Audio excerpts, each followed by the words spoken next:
it feels like we've already had 8 finals here in Alexandra Palace in North London, and we've only just completed the first round. But that, you see, is the beauty of the Dafabet Masters. Just the one table and a full house, or just about, for every single session. And this has already proved to be one of the most storied and eventful Masters in recent years, what with Marco Fu's maximum break and Ronnie O'Sullivan's record equalling century the other day. And it just so happens that those two fellas, Fu and O'Sullivan, will be squaring up this afternoon in the first of our quarter-finals. Oh no, the pennies dropped. How did my focus stop? I never let desire lead me blind. I can't get enough. Oh no, the voice is strong. You know you done me wrong. I never let a feeling lead my mind. I gotta rise above. Don't need to frown. 'Cause if I was to take you home, what's left when the danger's gone? I never let a feeling leave my mind.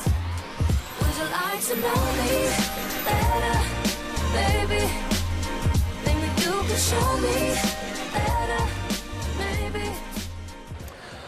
OK, well, seeing as you deludedly think you're the greatest player who's ever held a cue, cast your expert eye over these four quarter-finals and try and come up with a winner for me. Firstly, Steve Maguire, Sean Murphy. I think Maguire's an informed player at the minute. Semi-final in the UK, won the PTC before Christmas, so yeah, I think he's going to have a strong tournament. OK, you're saying he's going to win? Yes. OK, fair enough. Ali Carter versus Neil Robertson. Ali Carter, very impressive on his sort of first match back in the big time. Yeah, I fancy Ali to come through that one. OK, well, perhaps a tough one. Joe Perry versus Mark Allen. Yeah, obviously a bit of a shock. Joe Perry beating Ding. Obviously nobody expected that. Mark Allen was very impressive against John Higgins. That was a very high quality match, so I'd have to side with Mark Allen there. OK, fair enough. And of course the Rocket versus Marco Fu. Tough one in some ways. Yeah, obviously Ronnie's under pressure to perform in front of his crowd. He wasn't at his best the other day, but still managed 2 centuries. Looking forward to commentating on beating my record today. That should be fun. Yeah, I think Ronnie will come through that one. OK, well, there are plenty of reasons why a lot of people think that Marco Fu's got a good chance in this match.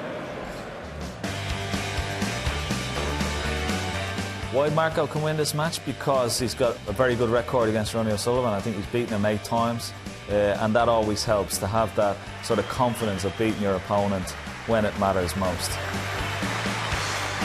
Marco's one of them players. I think as soon as he sees me, he plays well. And I have opponents like that where I see and I just think, I know, they're going to bring the best out of me. So Marco's always a tough opponent for me. In his first match, Ronnie, he missed a few times when he was in amongst the balls. He knows he cannot afford to make any unforced errors when he's in against Marco because it'll cost him frame.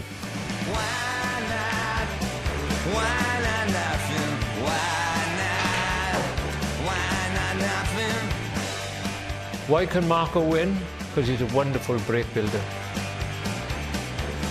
His break building is based around his excellent positional play, as good as anybody. You know, his positional play, he makes breaks look very easy because he just does a succession of very easy shots because of the control of the cue ball all the time.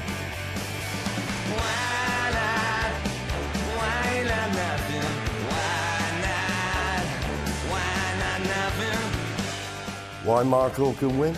Because of his temperament. He can put a bad shot behind him and forget about it. When you're playing him, it's sort of a little bit unnerving because you don't see him getting too nervous. You know, he's got no facial expressions. You don't see him getting upset when he misses a ball or plays a bad safety. And that can sometimes be a little bit unfazing for your opponent. Whether that will bother Ronnie or not remains to be seen, but he's a dangerous player, Marco Fu, and he's certainly not to be underestimated. Why Marco can win? He's made a maximum. That'll fill him full of confidence, and it looked as though he's cueing as well as he's ever done. Just one of those breaks that just never really, I never really look in trouble. I think like everything's nice and easy, and every little cannon works out for me. So yeah, it's nice to do it, especially in such a great tournament at the Masters.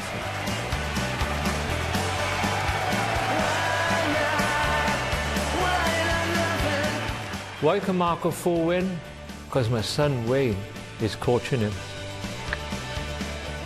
And as far as Ken Doherty and I are concerned, anybody in the Griffiths family is a very good man to have in your corner, be it Terry or Wayne.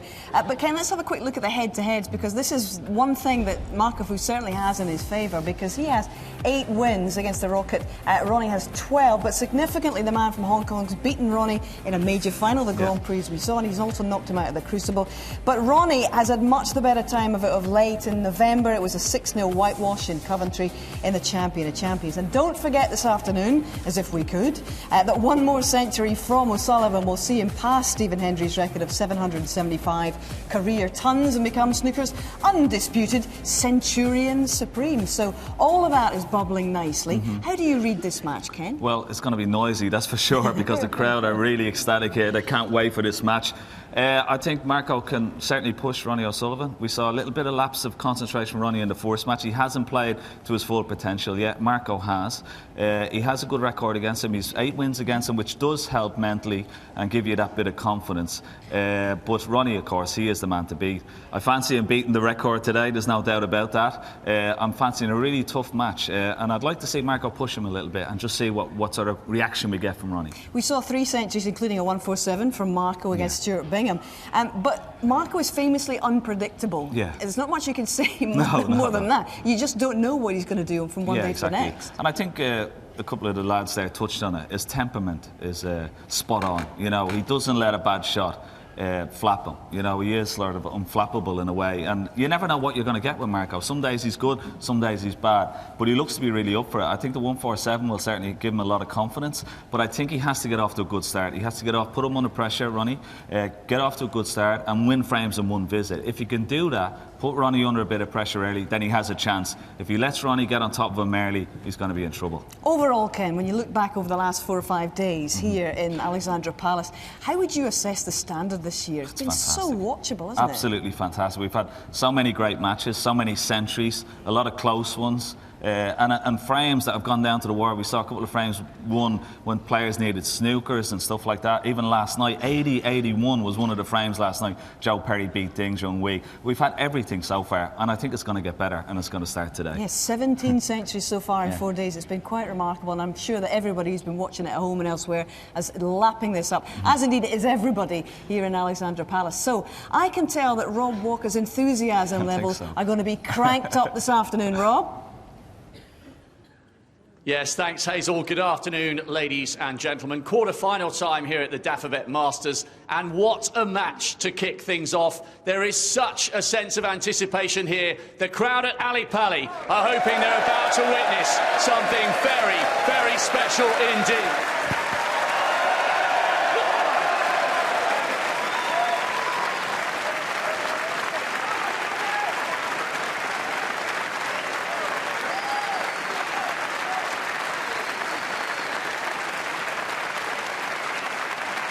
Please welcome a player who produced a moment of magic on Sunday night with only the 3rd maximum in Masters history.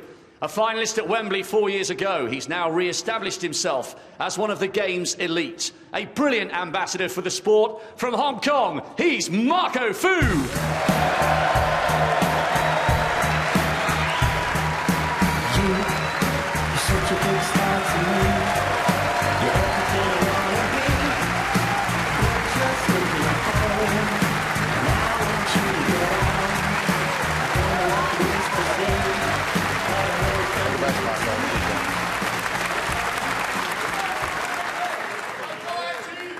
And his opponent, a player who has been thrilling Masters crowds for more than 2 decades. He's already a history maker and a record breaker, and he stands once more on the verge of another milestone. He's the defending Masters champion. Blink and you'll miss him. The Rocket, Ronnie O'Sullivan.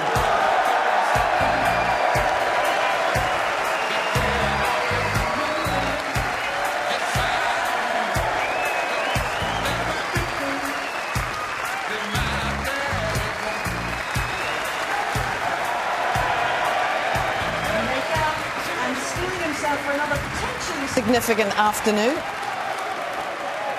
In the statistics books, it's Stephen Hendry, who is alongside John Virgil in the commentary box. Good afternoon. Looking forward to this one. Absolutely, Hazel. And put your cameras away, please. I think Stephen is resigned to the fact that the record's going to go, Stephen. Yes, I think if I was a betting man, I'd be betting this to go today. Looking forward to this match. I just hope Marco can play to his potential and make it a real match.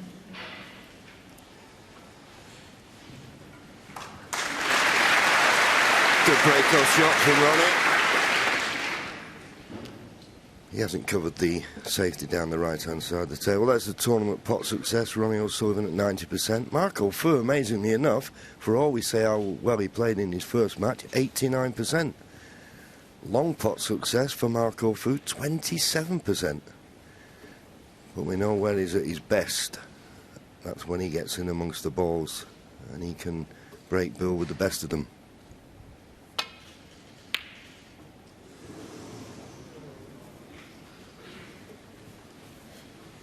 Struck that one pretty well. And was obviously hoping the only red he could leave was that one. He has left a cutback, but this is dangerous shot so early on. Cue ball's going to be going into the pack. No real 100% idea where the cue ball's going to end up. Be hoping to finish on the black.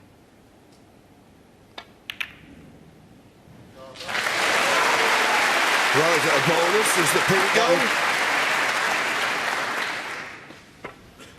Well, I believe it does go. Couldn't have wished for anything better than that. Clearly does. Inch perfect on it.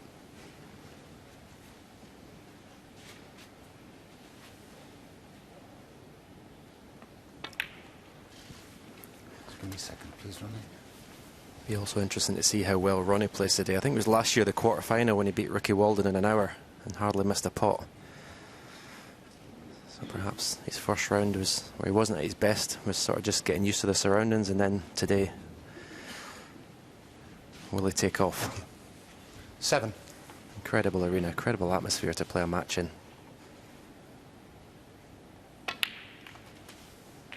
8.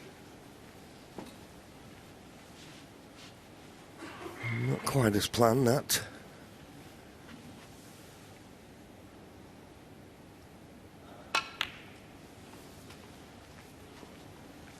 Always knew he had this red near the right corner, and he's, although he's a fair distance away, 13. He's got a nice angle on this red. Doesn't have to do much with the cue ball.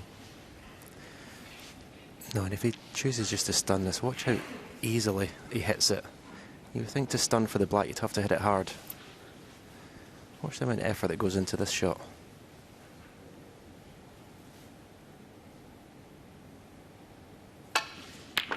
Hardly hit it. 14. That's just timing.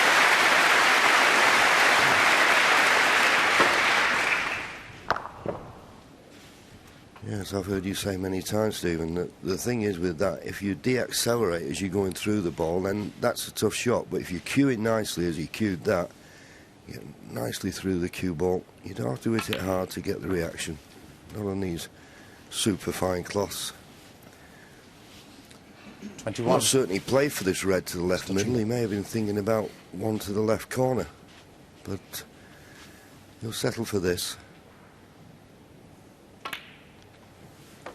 As every player knows, very important to get a good start in a match. Get your hand on the table. I don't care who you are, you just need to settle and calm yourself down. And this arena and the majority of these people have come to see him perform. And he knows that, he's aware of that, and that brings its own little bit of pressure.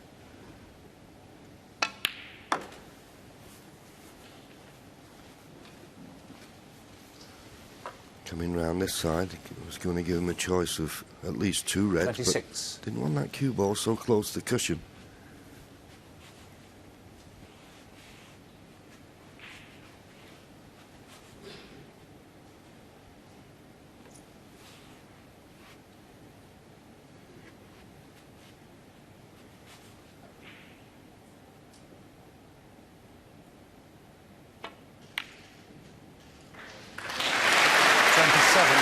couldn't have played it better. Beautiful cueing. Stroked it in as though it was over the pocket.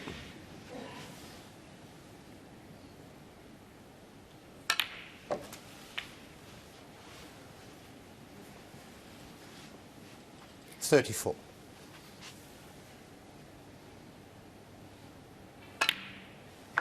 $35.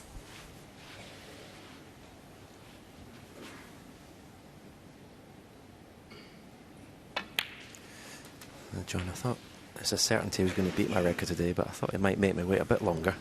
It's looking ominous already. 42. Yeah, he looks in good touch.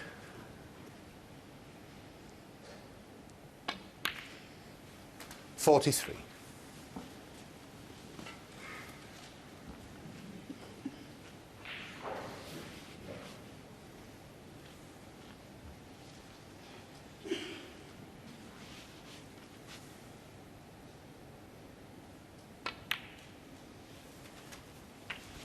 I think as in the best player in the world, you're up for occasions like this. 50.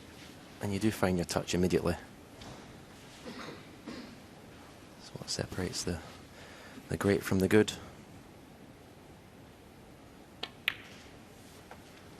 51. Yes, and it wouldn't have gone past Ronnie's attention that Marco played so well in his last match, particularly making the 147, 58. so he knew he had to be on his game right from the off.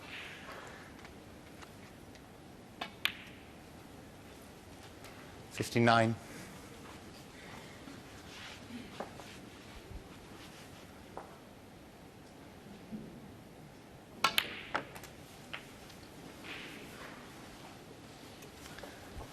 So 66 ahead. 66. Pot this red and a colour, and that would do it.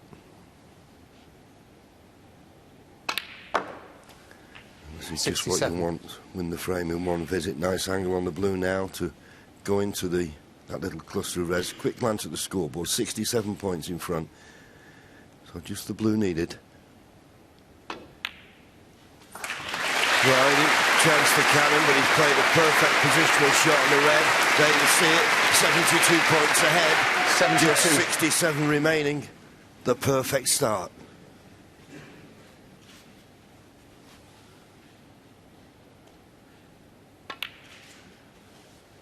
$73.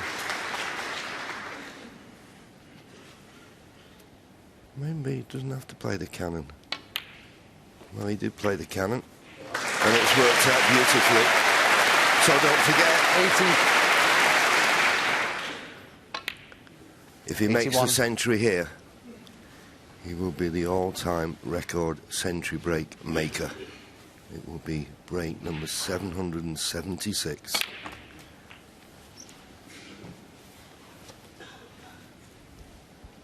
$88.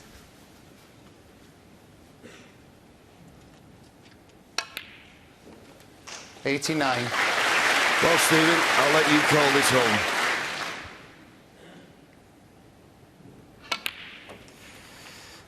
Yeah, it's been an immaculate start. It really hasn't been in 96. doubt from very early on. Every shot has been cued to perfection. Is this a tricky one? Nope. 97.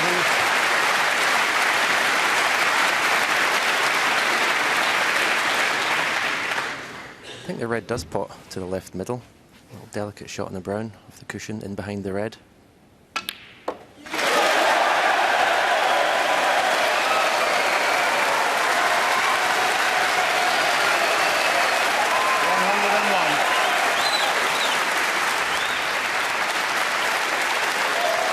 So there you have it. And there's the raise hand from Ronnie O'Sullivan. History has been made. And as Stephen said, he didn't keep him waiting long. 776 career centuries, and well worth a standing ovation. And even Marco clapping.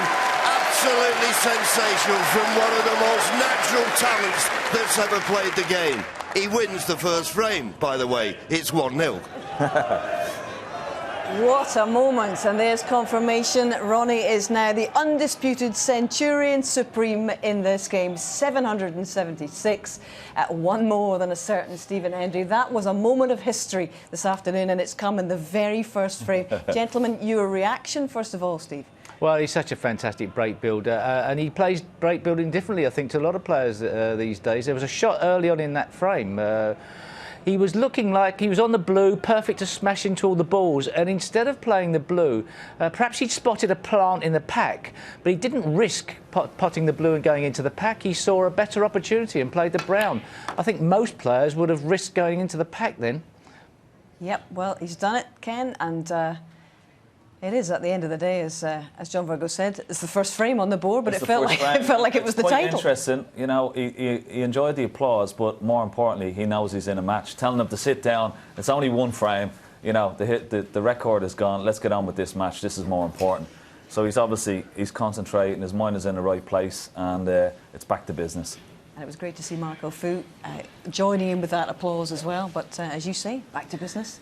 It's all about the match now, and all about this quarter-final in the Dafabet Masters. You kind of get a cue ball in behind these two reds for the black to the same pocket. Well, obviously couldn't. One. Played that with a lot of left-hand side, check sides, try and avoid the pack, but in the end he couldn't do that.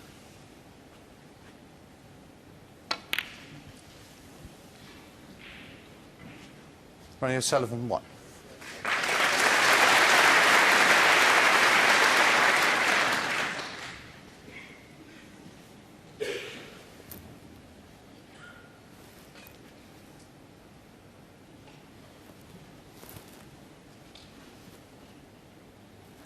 There in the audience, Jimmy White, next to him Alfie Burden, and next to Alfie, Patsy Fagan, 64 today. You don't look it, mate. 1977 UK champion. Ooh, he's made a mistake here, Marco. Foul. How did he find that gap? Ronnie O'Sullivan. Missed call by Jan Verhaas, but won't be taken. Running past the red, he's left it on. Even if they'd flicked the red, he'd have still left it.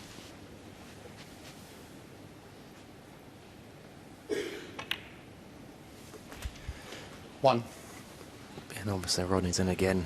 A great chance, but the longer this match goes without Marco getting a chance, when he does get one, it's just going to put even more pressure on it. That's why it's so important when you're playing Ronnie to get a good start. Get your hand on the table quickly. 6. 7.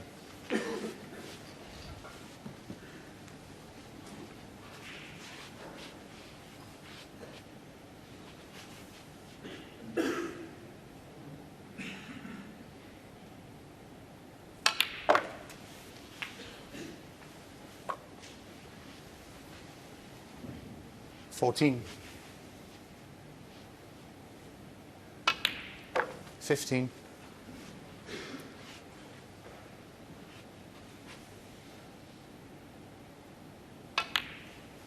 'Put that camera away, please. 20.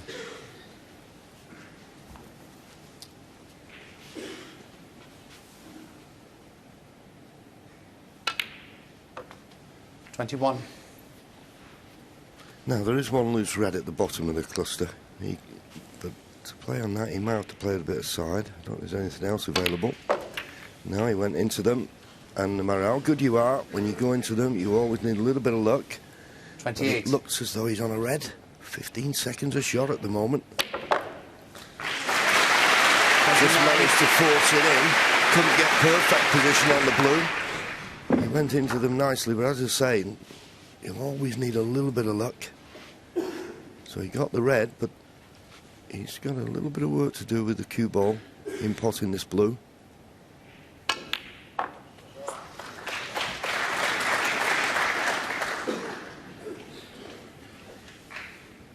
Not out of the woods yet. Possibly just about able to pot this red to the left corner.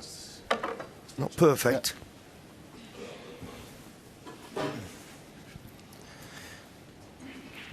The strike on his shot, every shot is so pure.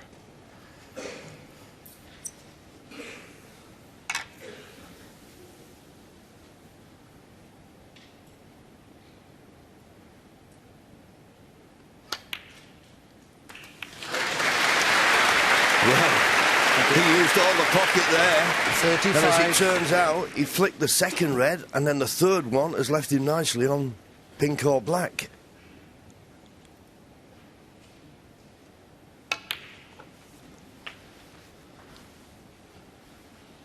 Well, you wouldn't bet against 42. him winning the frame at this visit now. No reds to bring into play. 43. And looks really focused, doesn't he?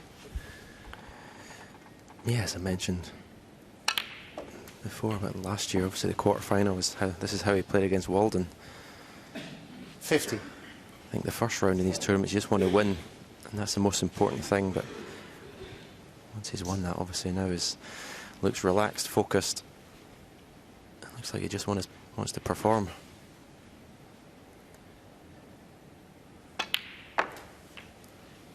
$51. I think the other 7 players in the quarter-final will not be. This will not make good viewing.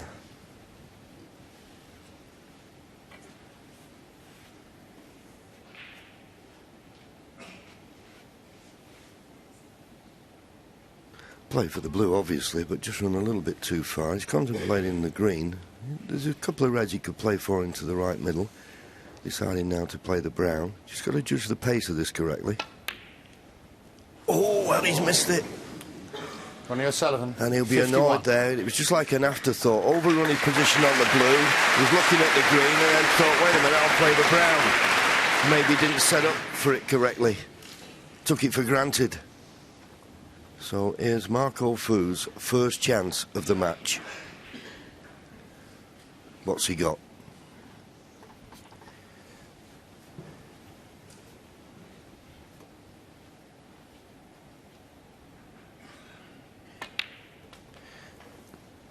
Yeah, I can't stress 1. enough how important this visit is in the context of winning the match.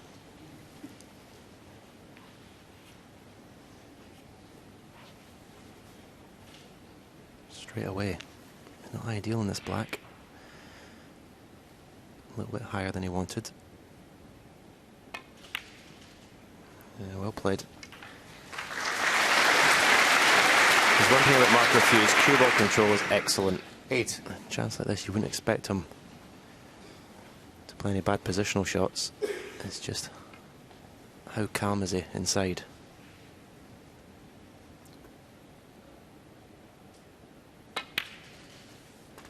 Nine.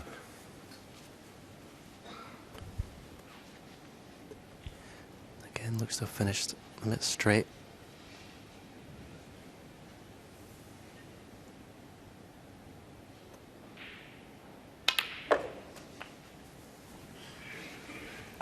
Well, obviously the red passes the pink into the left centre. 16. Nothing to do with the cue ball. Just leave it where it is, and the red is for the pink, in the same pocket.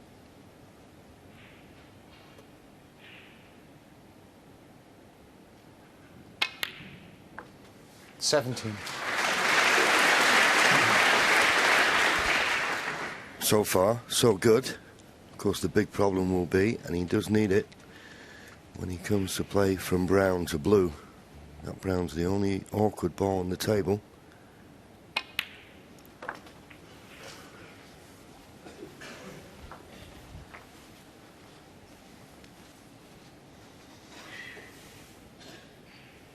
$23.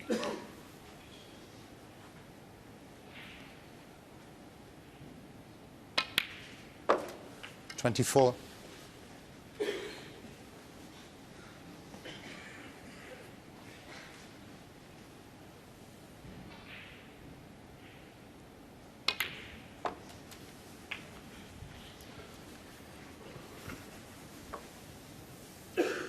$30. I 31. suppose one thing in Marco's mind is Ronnie started so well, but he would have expected that. It wasn't a a shock to Marco, the way Ronnie played in the first frame, so it wouldn't have altered his game plan, I suppose.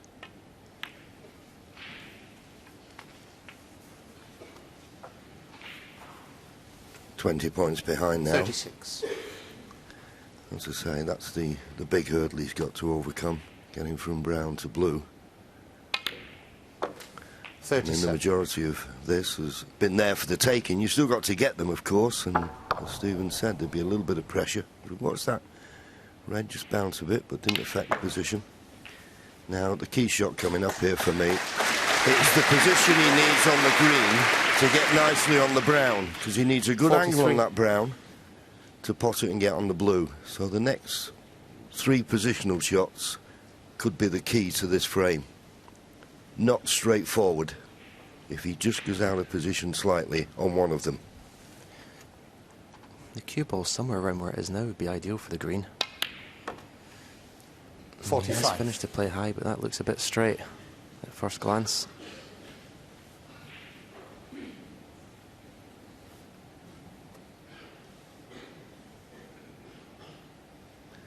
Well, if he's straight, we'll have a look at the virtual. Well, he's straight enough, isn't he? I mean, he'd want to play for the brown in the same pocket as the green, but that's not an option now. So I don't think he'll be winning the frame at this visit.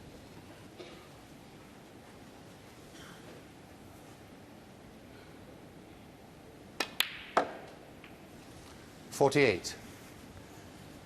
Could have done the cue ball a little bit further over to the right, just to be able to stun this brown full in the face and send it somewhere between the pink and black, but he's got too straight an angle for that, so may have to play thin on the right hand side of the brown, try and get the cue ball down behind the black. Play that with touch of left hand side if he's going to play that shot.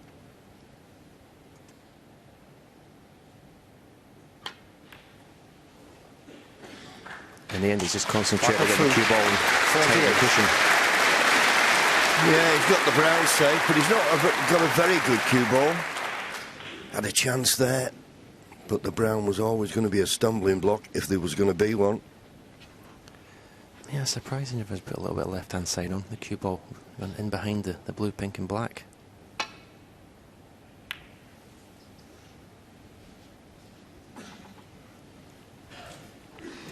Not one of Ronnie's best. Okay, Marco may not be tempted to play the pot on the brown, because if he missed it, he could well leave it, but it's an easy enough little clip the brown to the right-hand side cushion, to the middle of the baulk cushion.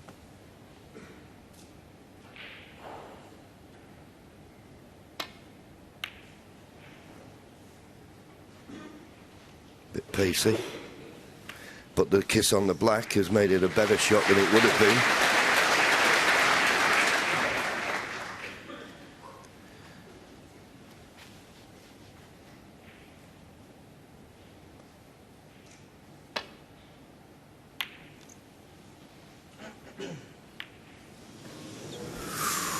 Well, Marco Fu, here's your chance to level the match, but he needs the 4 remaining colours. Brown, blue and pink will only put him 7 points in front. Come the black. 4.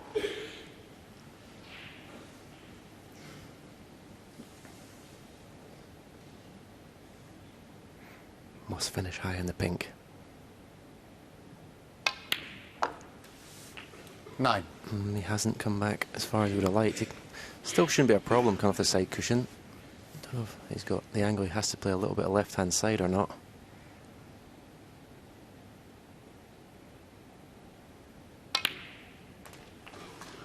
Yeah, there's a side. Good shot. 15. Could not have played any better. Ronnie will be a bit upset. Oh, he missed the brown when he was in, so this black for the second frame. 22 Well in the played, frame. Marco Fu. Ronnie Fu. O'Sullivan seems to have kept him in his seat for most of the game, but Ronnie missed the brown. Marco got back in the frame and eventually has won it on the black. It's one apiece. And we do certainly have a match on now. By the way, we saw a master class from Ronnie in that opening frame. We have a masters class from Steve Davis, another one at the mid-session interval. And perhaps, you never know, we may move on to hitting the white up and down the spots. Have you anything wonderful planned or not? I was going to not hitting the ball up, putting side spin on perhaps. Even. Right, well it all depends. Problems of that. Yes, okay. Well, it all depends on what you ask him. So the ball is in your court. If you want to ask him something really tough, be our guest. That's how to contact us, by the way. That was such an important frame, and already Stephen Hendry has called it beautifully by saying that break, in the overall context of the match, after Ronnie had broken down in 51, so important for him. Yeah, we said about the start that Marco needs. He needs a good start in this match to settle down, because he's not only playing Ronnie O'Sullivan, he's playing the crowd as well, and that can be a little bit off-putting. But winning that frame in the manner that he has done will certainly give him that bit of confidence. And you know, he looks in very good form. We've always talked about his positional play. It was spot on. Didn't get nicely on the green to get on the brown, but you know, took his medicine, played a good shot, and kept Ronnie under pressure, and got his just rewards in the end. Interesting contrast in styles between Marco and Ronnie around the table, isn't it, Steve? Yes, and from the point of view of the talent, I mean, all these top players are so talented, but it's how it looks, the aesthetics of it all. But Marco Fu is always, he's never underestimate him against the top players. He's not afraid at all. Sometimes he struggles against the lesser players more so. Okay, back we go, frame 3.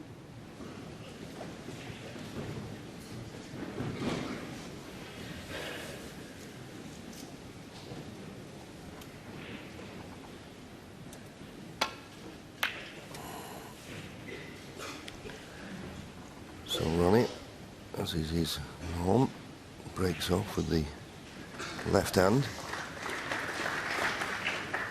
And looks like the green has come to his rescue. Looks as though he's going to leave a pot on the red to the right corner. But as we'll see, Marco can't get through to that one. In fact, he may be just an edge past the blue, but that's not easy. So, a good break-off shot. It's quite a big target just below the pink, but I'm just wondering whether the brown's in the way of just coming off the left-hand side cushion. As I say, he may be able to hit this red very thin. If he hits it anything but wafer thin, he may rattle in the jaws or going off. Well, all things considered, but he doesn't want to kiss that green foot in the face. So, good shot, but he has left a pot on for Ronnie.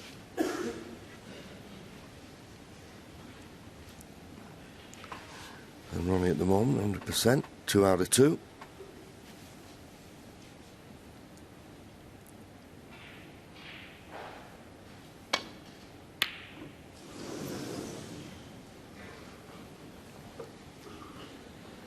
Played it confidently enough, but not quite there. Just caught it a fraction too thick.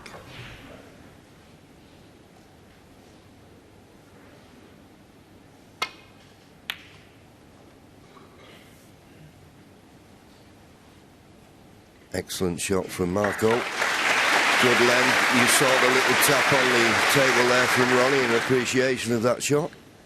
Now, if Ronnie's trying to get back to baulk, he needs to hit this just right. Don't want to hit that blue in the middle of the table. No, caught it thin enough. Maybe too thin. But maybe too thin is good enough. He always feels an opponent that when your opponent plays that type of shot, they're a little bit fortunate to get the snooker. You always feel a player who's trying to get that cue ball tight to the baulk cushion. It's in the red a little bit thinner, and that extra bit of pace to come up behind the brown. He's not certain to get this safe here.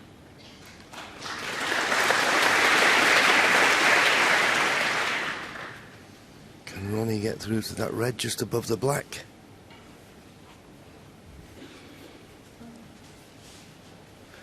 Obviously not.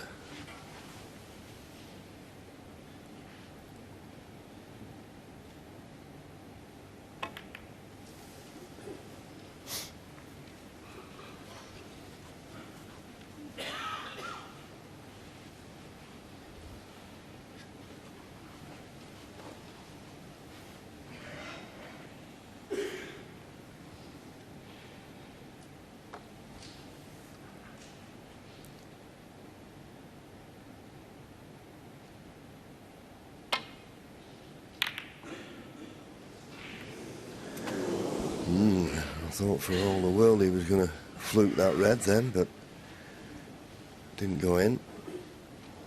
Ronnie just coming down now to have a look.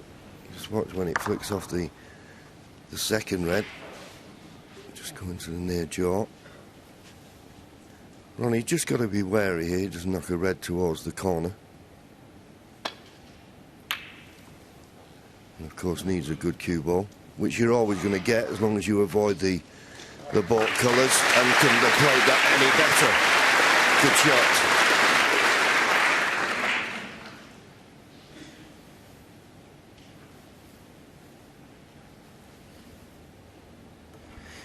Yeah, I think sometimes it's overlooked. Talk about, obviously Ronnie's broken the record today for centuries and how high he scores, but his safety play is incredible.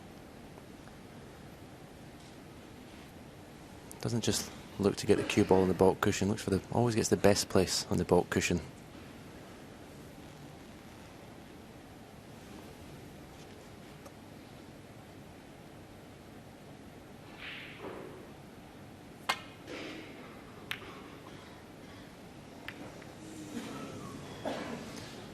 This is a pretty good reply though. Excellent shot.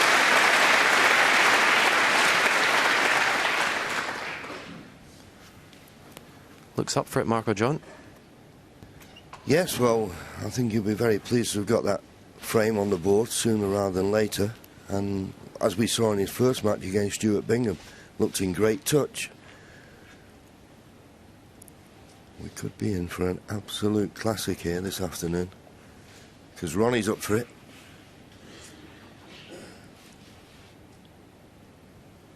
Now you see, look at the pot success. Ronnie at 96%, Marco at 95%. That's good enough to win any match.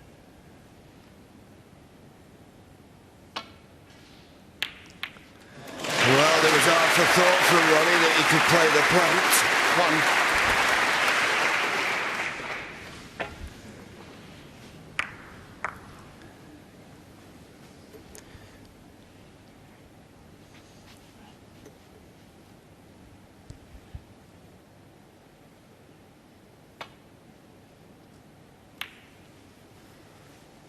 Ronnie O'Sullivan, 1.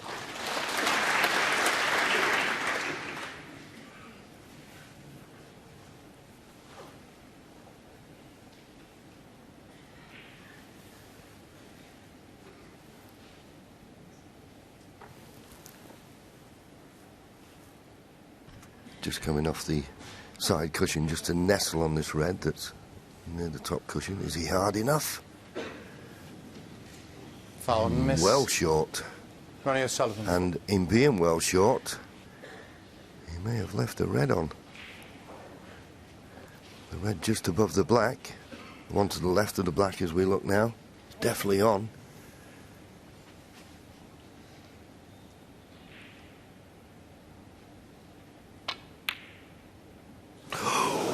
Well, I didn't see that one coming.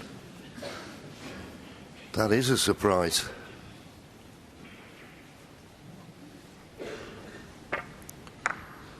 Yeah, that's a strange pace he played at, where the cue balls ended up. I know if he'd potted it, it would have come off a slightly different angle, but seemed to play it with a touch of safety in mind.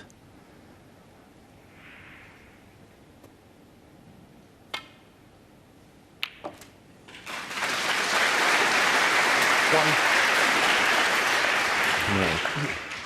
If he had the cue ball in his hand, he couldn't have put it in a better place than that. That was really well played. Yeah, and the reds are nicely spread. He's had a look. I'm certain when Ronnie missed the red into the left corner, the black would go past the red just below it.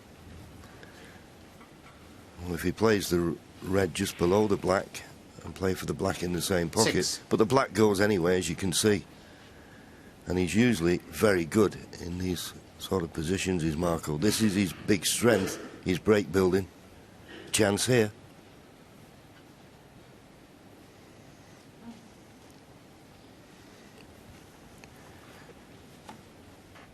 Yeah, I just think he's 2 or 3 inches short of being ideal in that red.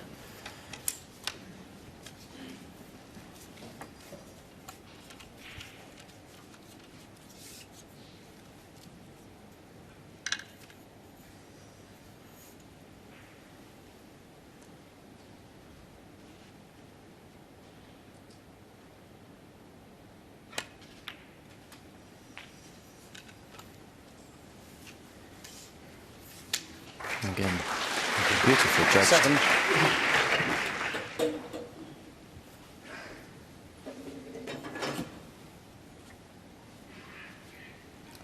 There's a gap in between the red that's to the left of the bunch and the pink.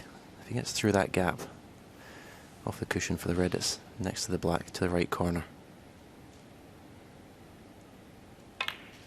Well, in fact, he played the more conservative shot into the bunch, so he's okay. But red to the right corner. 12.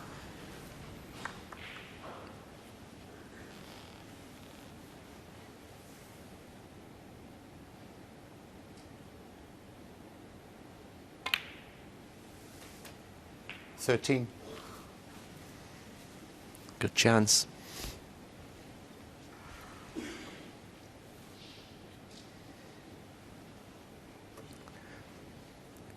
Looks like he's got an angle to follow through off the cushion for the red below the black.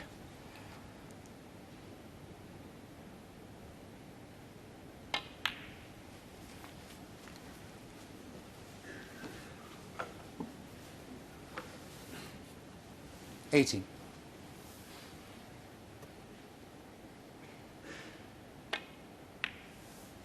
$19. Yeah, you'd think he'd want to be thinking about getting on the black. Once he gets the black available into both corners and removes that red just below the black, then he'd be thinking about winning the frame at this visit. You can't keep going up for the blue, because the one time you get the wrong side of the blue, then you can have a few problems. And he's probably got a little bit more potting angle on the blue than he would have liked.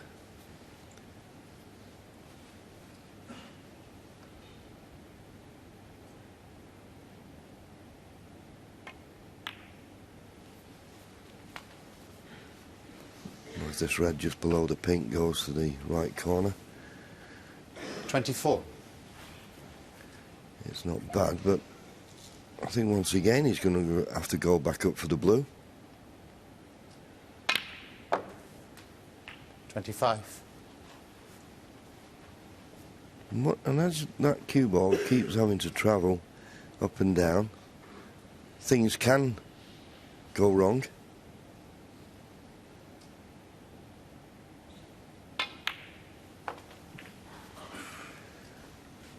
And they have done now.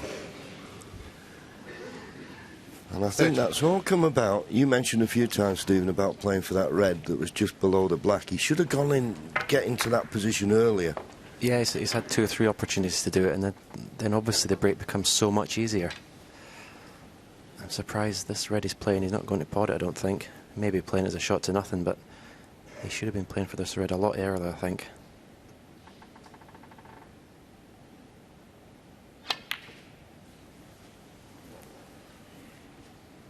Thank you.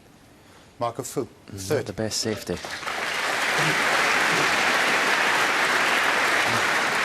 He needs to be taking them chances, I feel, if he's going to win today. Yeah, it's though he went about it a little bit tentatively. If you can ever get in and around the black spot, that's where you win frames from. Not keep going back up for the blue. Caught him out in the end.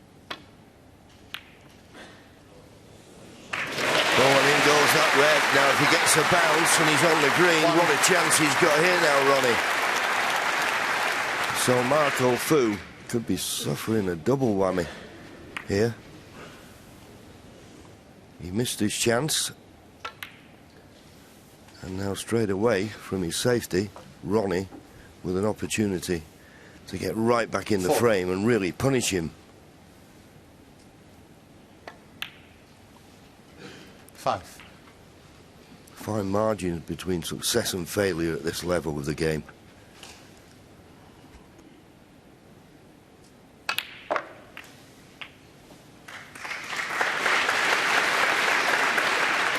$12.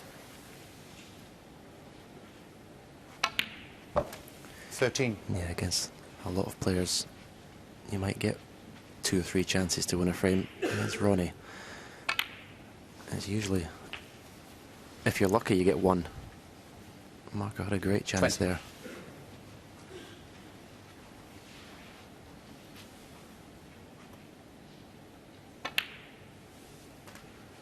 21.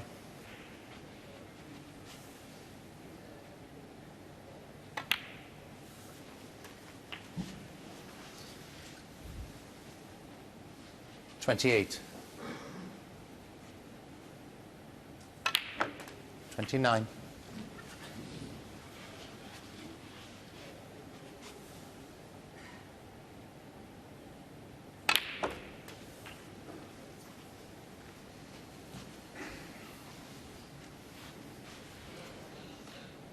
36.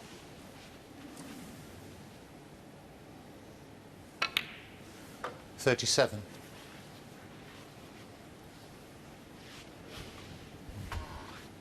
'Just done the pink in now, play for the red in the opposite corner pocket. And now, just important, those two reds on the right-hand side of the table. We've got an 18-point lead. 43. So you'll need the three remaining reds. 44. This could be the key shot. He's looking to see if the reds are available.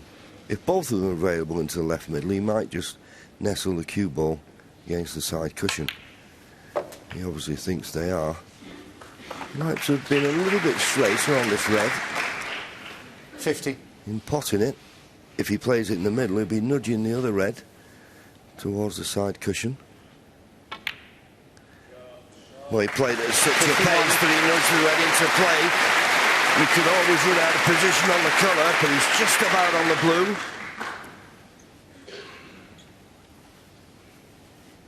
Any colour and that one red will be sufficient.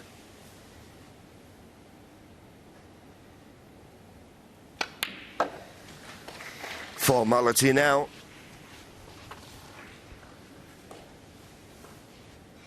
$54. 55.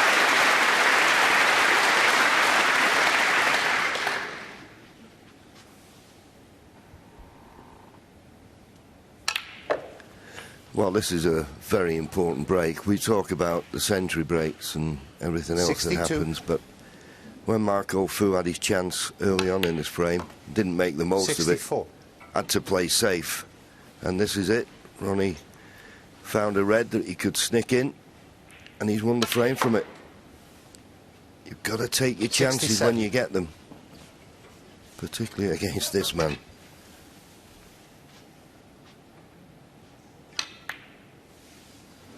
Ronnie O'Sullivan, 67. Well, no matter about the ground, that's enough for Marco Fu. He notes his concession. So Marco had the first chance, didn't make the most of it, and Ronnie punished him. Ronnie now leads by 2 frames to 1.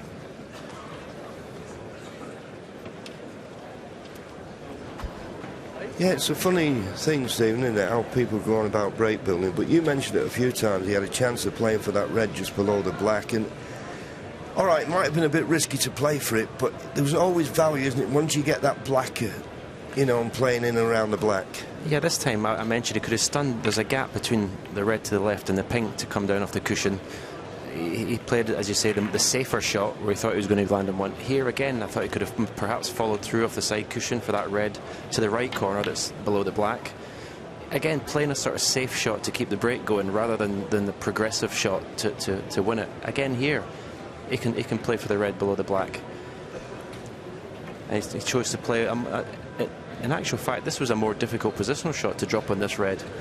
So yeah, he seemed to take the safe option every time, and in the end, as we see here, it caught him up. Yes, and Just hang on, there's one coming in. he played a safety, and that was his last shot. 4th frame. Marco Fu to break. Put your camera away, please. And it's not the normal way Marco Fu plays. Normally his break building is as good as anybody's. He always plays the right shot, so it's probably a sign of the importance of the match. He felt he'll keep the break going by playing the easier positional shot.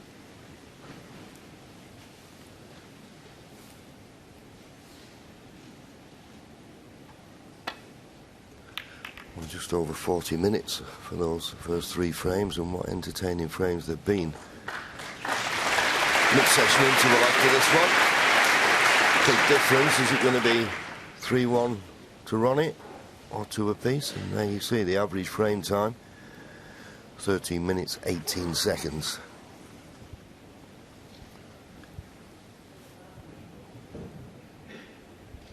And Ronnie at 16 seconds a shot. Marco, that's about usual for Marco, 24. Well, he's coffee the plant. Needs a kiss on the brown. Not that type of kiss. 1 half ball on the brown, he'd developed it. So he's not on a colour. And that plant was on. So just a little trickle up behind the green.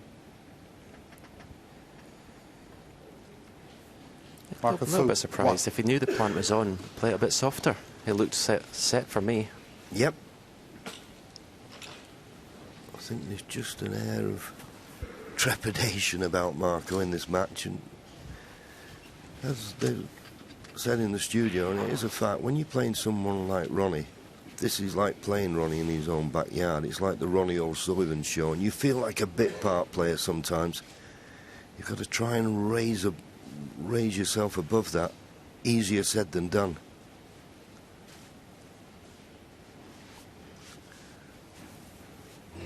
Just covered, so he's looking to come off the left-hand side cushion. Could go wrong, this. Trying to nestle on that red just below the black. Looks a good line.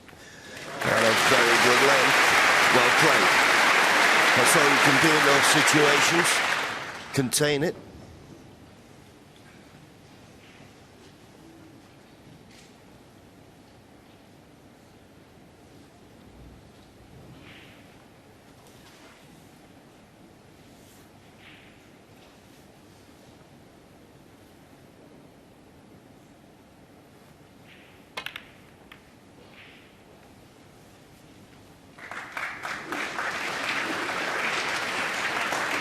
Another couple of rolls and it would have been excellent, but just a fraction short of perfect.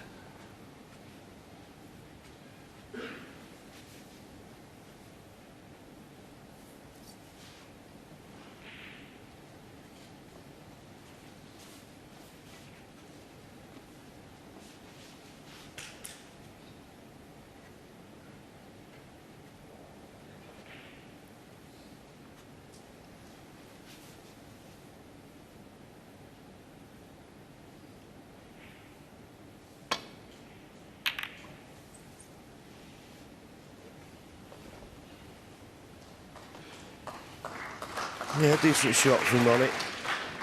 Obviously, he'd have preferred a better length with the cue ball. Just not asking any great questions here of Marco to get this in a good, safe position. Obviously, if he's going to play safe down the right-hand side of the table, which looks the obvious one, got to be careful with that red near the right-hand cushion, but that shouldn't be a problem. Well, where's the red going? Oh, and where's the cue ball going now? Is it going to nestle behind the green? Well, enough to block the path to the red over the corner. Saved by the green.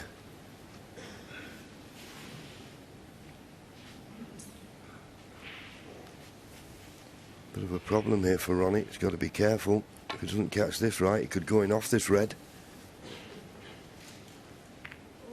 Played it well, as good as he could, as good as he could. May have left the red to the right middle, but there's pressure on it with this red being over the corner. Anything thinner than that could have dropped in off, but well played. But as I say, there is a pot to the right middle, but Marco knows if he misses it, he'll leave the red to the left corner.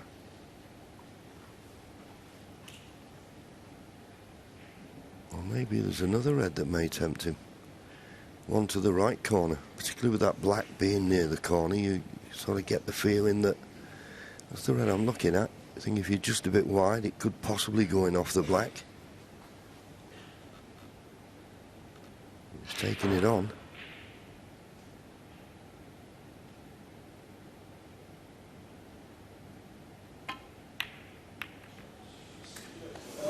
So close, so close, but not there.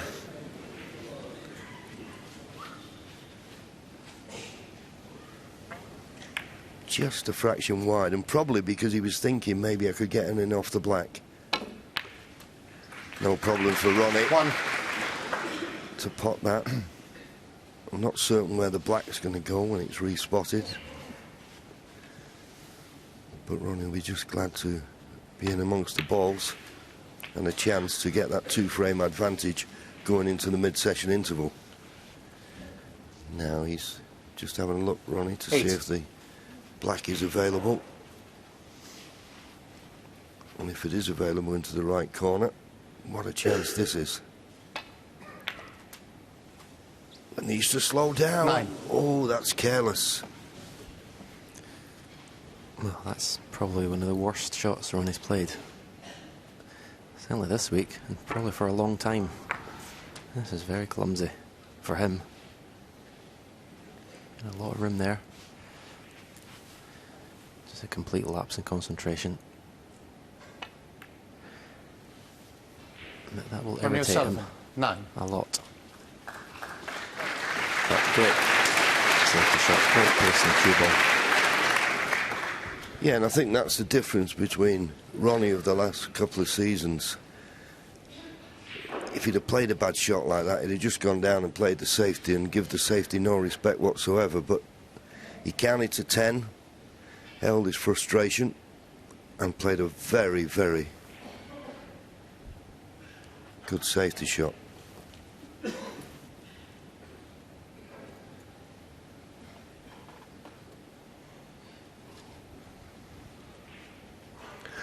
Yeah, just looking at that shot of Ronnie's, he wanted to finish in the circle. That's how far out he was. As Stephen said, lapse in concentration. And you can't drop your guard for a minute, particularly on these very quick cloths. But he's got Marco in the spot of bother here. There is a path back to the balk end, but boy, he's got to catch this one right. There's plenty of reds he could collide into if he doesn't get the right contact. Pretty good, but he's knocked a red over the corner. Is there a gap?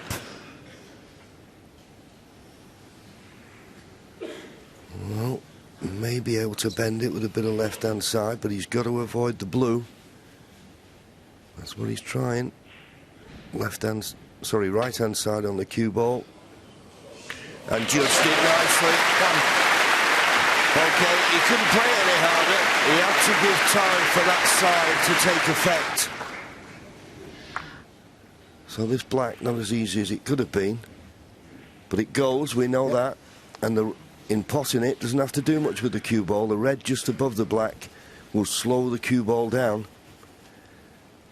The pot on the black, though, is tricky.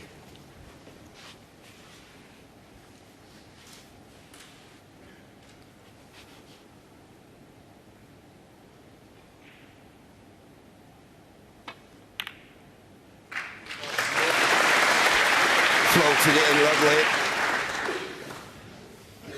And I think he's just about on this red to the left corner.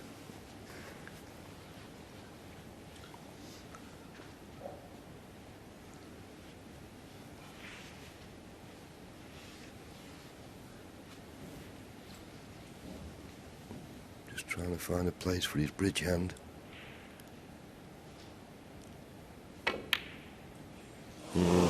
It was awkward, and he never really could get in the right line. He'd be disappointed. That's another good chance that Ronnie's missed now. Awkward cueing, but didn't expect him to miss it, in all honesty.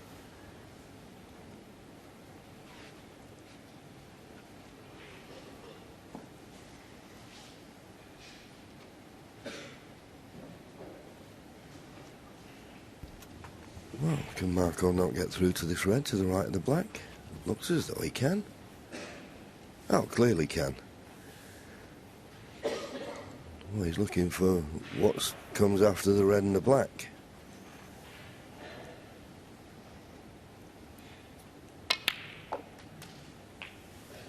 One.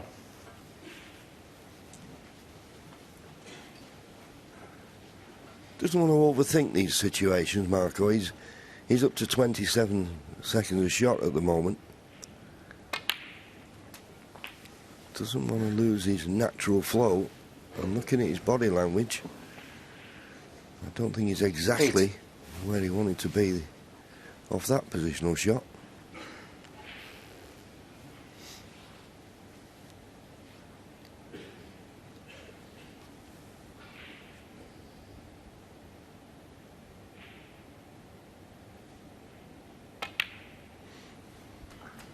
And he's potted it nicely and got the nice angle on the blue that he required.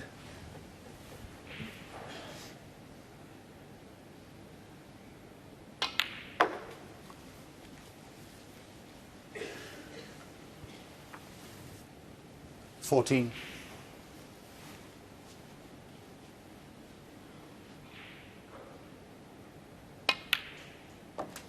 15.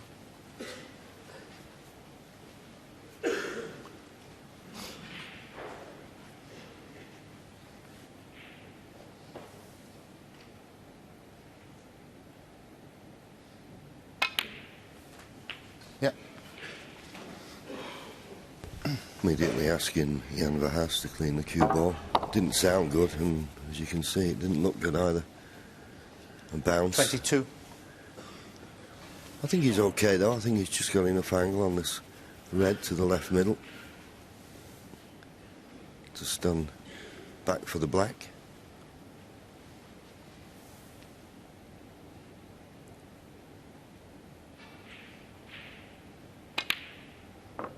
$23. I think one of these two reds to the left of the pink will pot to the left centre. He does have an angle if he wanted to go into the three reds in the cushion here. Just taking what's on at the moment, but that was an opportunity. It was a big 30. target.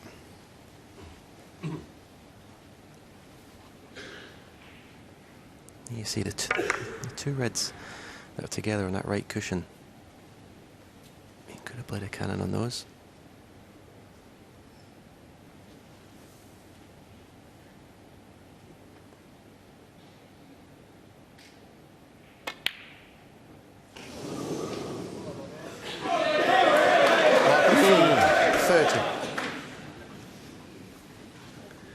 Get the feeling about Marco in this match so far. He's a little bit unease out there. He's not settled, I don't think. You can tell with some of his shot selection.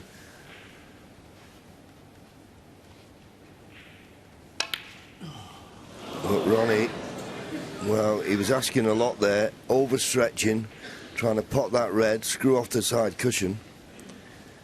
Ronnie's just lost his focus at the moment. He's missed a few easy balls in this frame. And that was asking a lot what he was trying to do there. Now this time, Marco takes the opportunity to pot the red, bring those two reds into play as you suggested. So maybe sometimes, you know, you miss an easy ball and then your opponent lets you off and you just makes you feel a little bit different and a bit more aggressive. And he certainly played that more aggressively.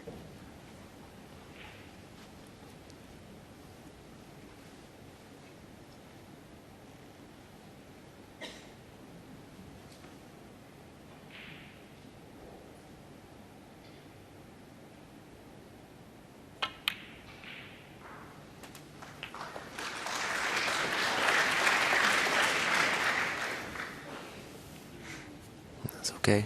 7. Just a matter of dropping this red in. Cue ball off the side cushion for the black. It's normally pretty good with the rest.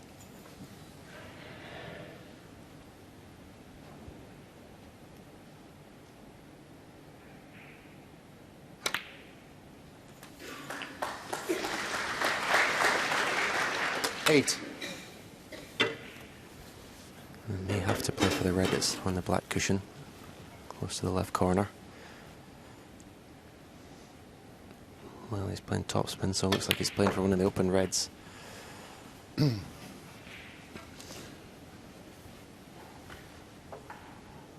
15.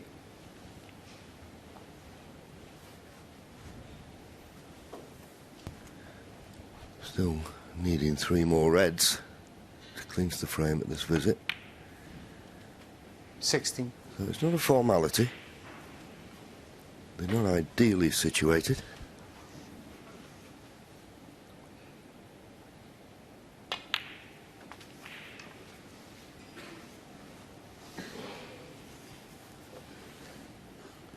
$21 points remaining. Of course, every time he pots a red, that reduces what's remaining by 8 points. That's the maximum, of course, red and a black.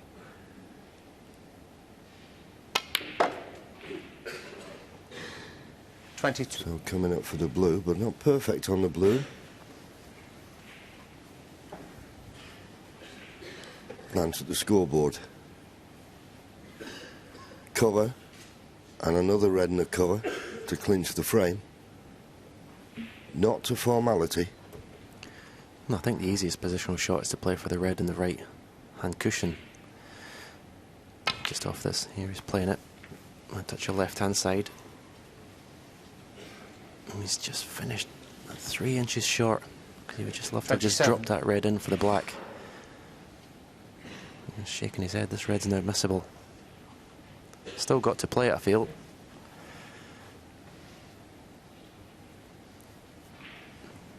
And if he plays it at dead weight, it gives the red more chance of dropping in. Well, he's looking at the red in ball, but if he's playing safe, I don't agree with this shot. Marco Fu, 27. Again, taking the safer option.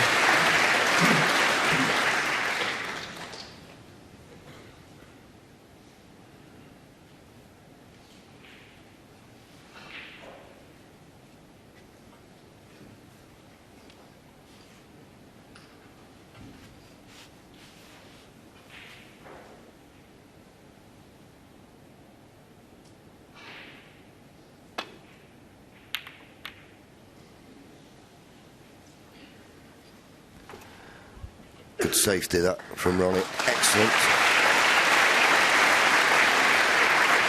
And Marco Fu is in a spot of bother here. Okay, you'd think he can come off the left-hand side cushion and just nestle on this red.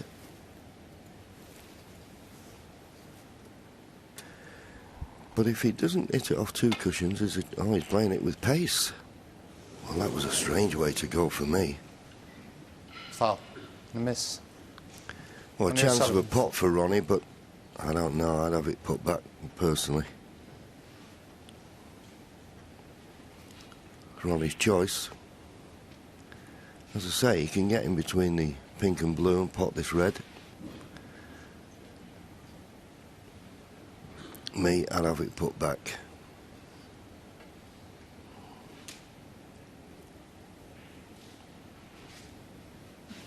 Ronnie just having a look what the difficulty of the situation was, and it was difficult. But he's decided to keep this frame in his own hand by playing the pot. Yep. No, he's not. You don't get that much thinking time on Mastermind.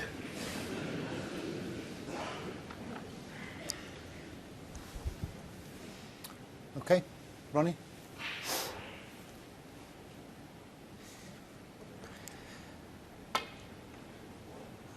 See Marco play the same shot. I was interested now. It's like Ronnie got down for the shot and then didn't feel confident enough to take it on. Yeah, and sometimes it's only when you get down to a shot whether you see it differently. But Marco, well, has contained the situation somewhat.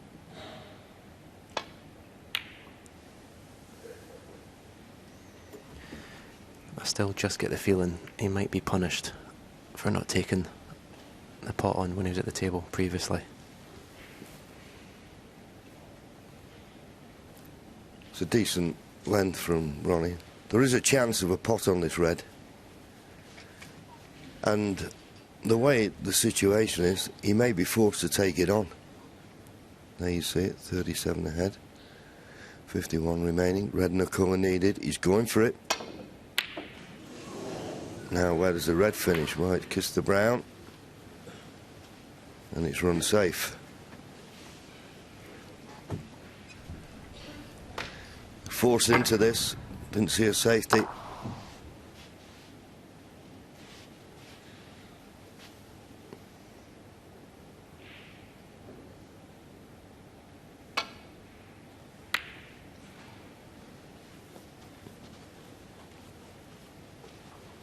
Well, decent shot that from Ronnie. Safe enough.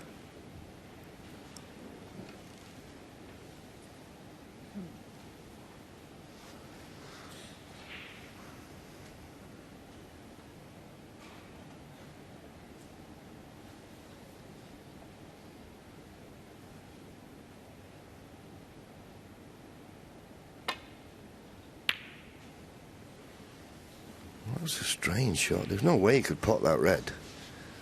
I'm not quite certain. I think he was just trying to knock the pink into a safe position. But he's left a pot on here. Much too thin. No. Well, Ronnie's been fortunate there. He's been lucky. He missed the red by a long way, but he's got away with it. He's completely either lost his focus, concentration, gone off the boil at the moment, Ronnie. Last couple of pots he's gone for, he's missed by a mile.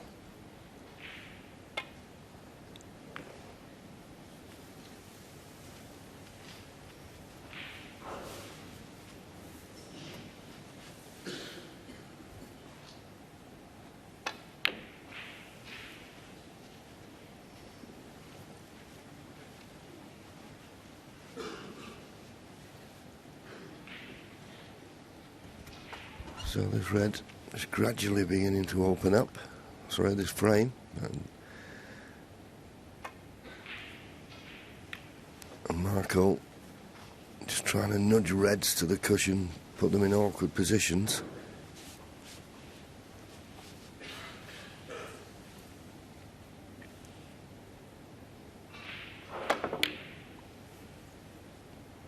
Ronnie, of course, trying to get the reds out into the open. A chance here for Marco to put Ronnie in a bit of bother. Trying to get this cue ball in behind the yellow. Well, you would think that was the shot, that would be the shot you'd play normally, but it seems he's intent at the moment and trying to put colours safe. He's trying to play off the red and knock the black or pink on the cushion. I see the method, see the reason why.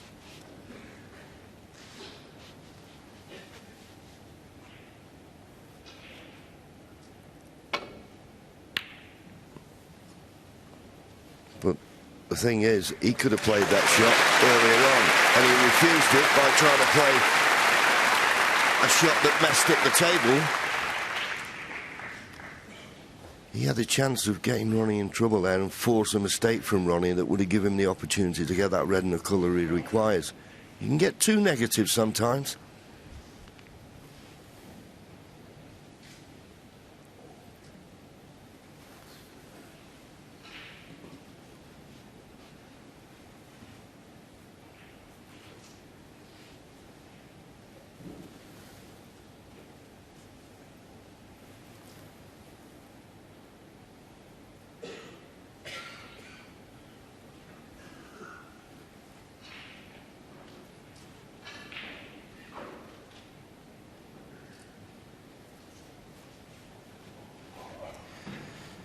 As you see, Marco going over this safety shot there. The red on the right cushion here that's closest to the cue ball.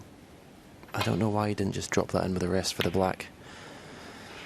As I said earlier, could he be punished for that? Well, it was a hit and hope, and he could have hoped for it to be a bit safer than this. I'm not certain about the availability of the pink. If Ronnie could get on the pink, then I think he'd play for it. But I'm not certain whether it is available. So if he's playing the red to the right middle, just a little cannon on the brown. No, he's screwed past the brown. Same difference. Now he's got an angle on the brown if he should wish to come off the top cushion and maybe disturb that red that's near the right-hand cushion. He's going to need that in play. Didn't fancy risking it that time around. 32 points behind. He doesn't really have to worry about high value colours. He's just looking now to see if that pink's available. Not particularly for playing for it off this red maybe, but when he gets to the stage where he's clearing up. 6. But could have played that shot on the blue better. Yeah, for some reason he's completely out of sorts at the moment. Finding it hard to put the cue ball where he wants.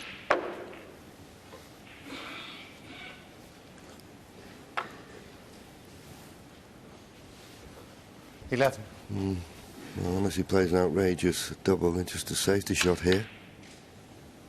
Trying to get this cue ball in behind the black, and I'll tell you what, was a bit fortunate there, because if that red hadn't have flicked the brown, it'd have been over the middle.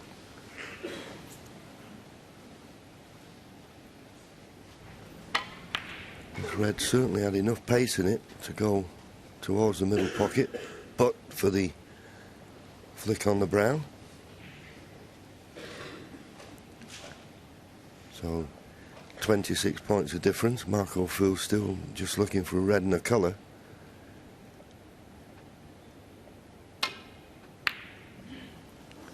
Where's the cue ball going? Not in the pocket, but no real problem for Ronnie. I'd be surprised if Ronnie played the pot on this red. I think the safety is a better option. Clipping it towards the left-hand cushion and maybe in behind the pink and black. Well, he did go for the pot and he's knocked it in. Now, where's the cue ball? Is it going to run hard enough? It needs to run more. Well, he's unlucky. Great pot. The only reason I didn't think he might play that, it's one of them, you're hitting it so thick, if you miss it, invariably you leave it. This is a thin yellow. Now looking at the brown in the middle.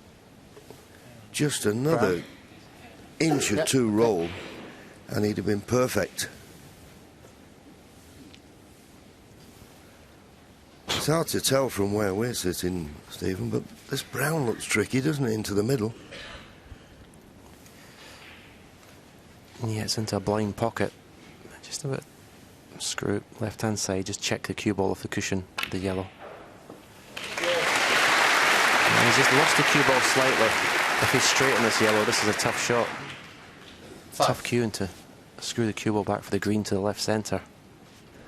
6 remaining colours needed for a 2-frame advantage at the mid-session interval. 7. Can't do much with it, so tricky green this.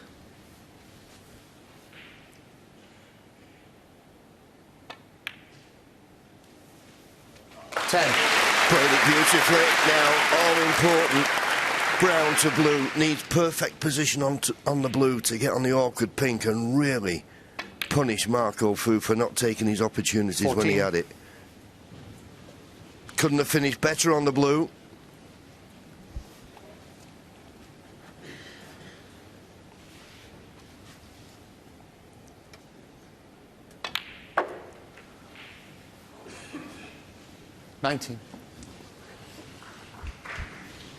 Pink and black still needed.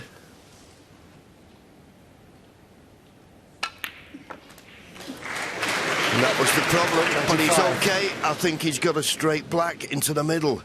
Needs a bit of care and attention, but it's on. And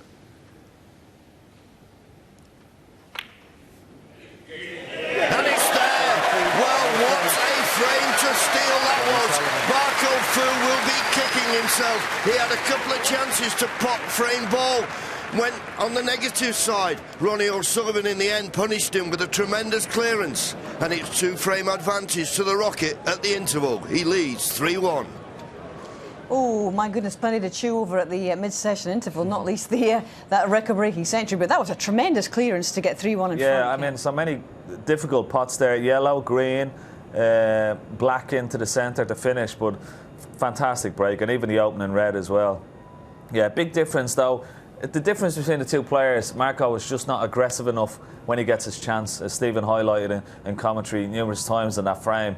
just doesn't push the boat out enough. He's trying to be too exact, and he's coming unstuck. Whereas Ronnie, first chance he gets, he wants to win the frame. He just sees the winning post for every single chance he gets. Whereas Marco, trying to hedge his bets sometimes, and that's the difference between the two players. Your assessment, Steve, of the significance of what we've seen in that opening frame, that record-breaking century from him, and particularly at a time in his career when most people and most players might be going into decline, he's starting to break these records again. Yes, I mean, I think for most players within the game, to get that many centuries is beyond them. For Ronnie O'Sullivan, who knows whether he can get to 1,000 or not. The projections are it might take him 3 to 5 years. It would be an astonishing feat to do that. But, you know, if that's a target he needs to do, then fantastic. But, you know, the likes of a Marco Fu or Ken, I don't know how many century breaks you make, but it's just the strike rate, which shows how breathtakingly sort of talented he is. And I think even that colours clearance just shows you how dangerous, you know, making very difficult pots look very easy. And you know, 4 years ago, we probably wouldn't have been talking about this, because since he's met up with Dr. Steve Peters and since he's got himself so super fit, his goals seem to have been completely realigned. And you know, it's a testament to him that he's actually achieved this today. And there is another potential record about to go today, maybe, if he continues this, because he and Stephen Hendry are both level on 42 wins apiece at the Masters. Obviously, he could surpass that too. It looks like we're giving Stephen a battering today, doesn't it? But this is a remarkable time for him in his career. Yeah. I think he's probably reassessed what he wants to achieve in the game, his goals. I think maybe on reflection with Steve Peters, he might have looked at saying, you know, I love this game, you know, it's a great game, and I can be the best in the world, I can break every record if I want to. And maybe Steve Peters has highlighted that to him, talked to him about it, and maybe has given that a little bit more inspiration and impetus that Ronnie needed to sort of kickstart his love of the game again. And it looks like he's got him in the right place. You know, he's focused, he's talking about records, whereas before he never sort of mentioned them, you know, that much. But it looks like he has his goals realigned now. Absolutely. What do you make of his motivation levels, Steve? Because, you know, Ken talked about this on Saturday Kitchen the other day. I heard him say that he would give himself another 3 to 4 years in the game because he wants to achieve 1,000 centuries. He wants to have these motivation levels in place. Yeah, I think a little while ago he wasn't enjoying the challenge. Now he is. A different animal. He feels differently around the circuit. He feels differently. Being involved in doing some interviews himself on TV and being a presenter himself, I think he's actually understood his whole setup. You know, where he fits into the equation. I think he probably enjoys trying to entertain for the crowd more than he did 5 years ago. It is remarkable, isn't it? And as you say, we're having to keep the Tipex ready with the record books at the moment, because he keeps rewriting those records. In fact, he's been waxing lyrical, having a chat with Steve about life and times, according to Ronnie right now.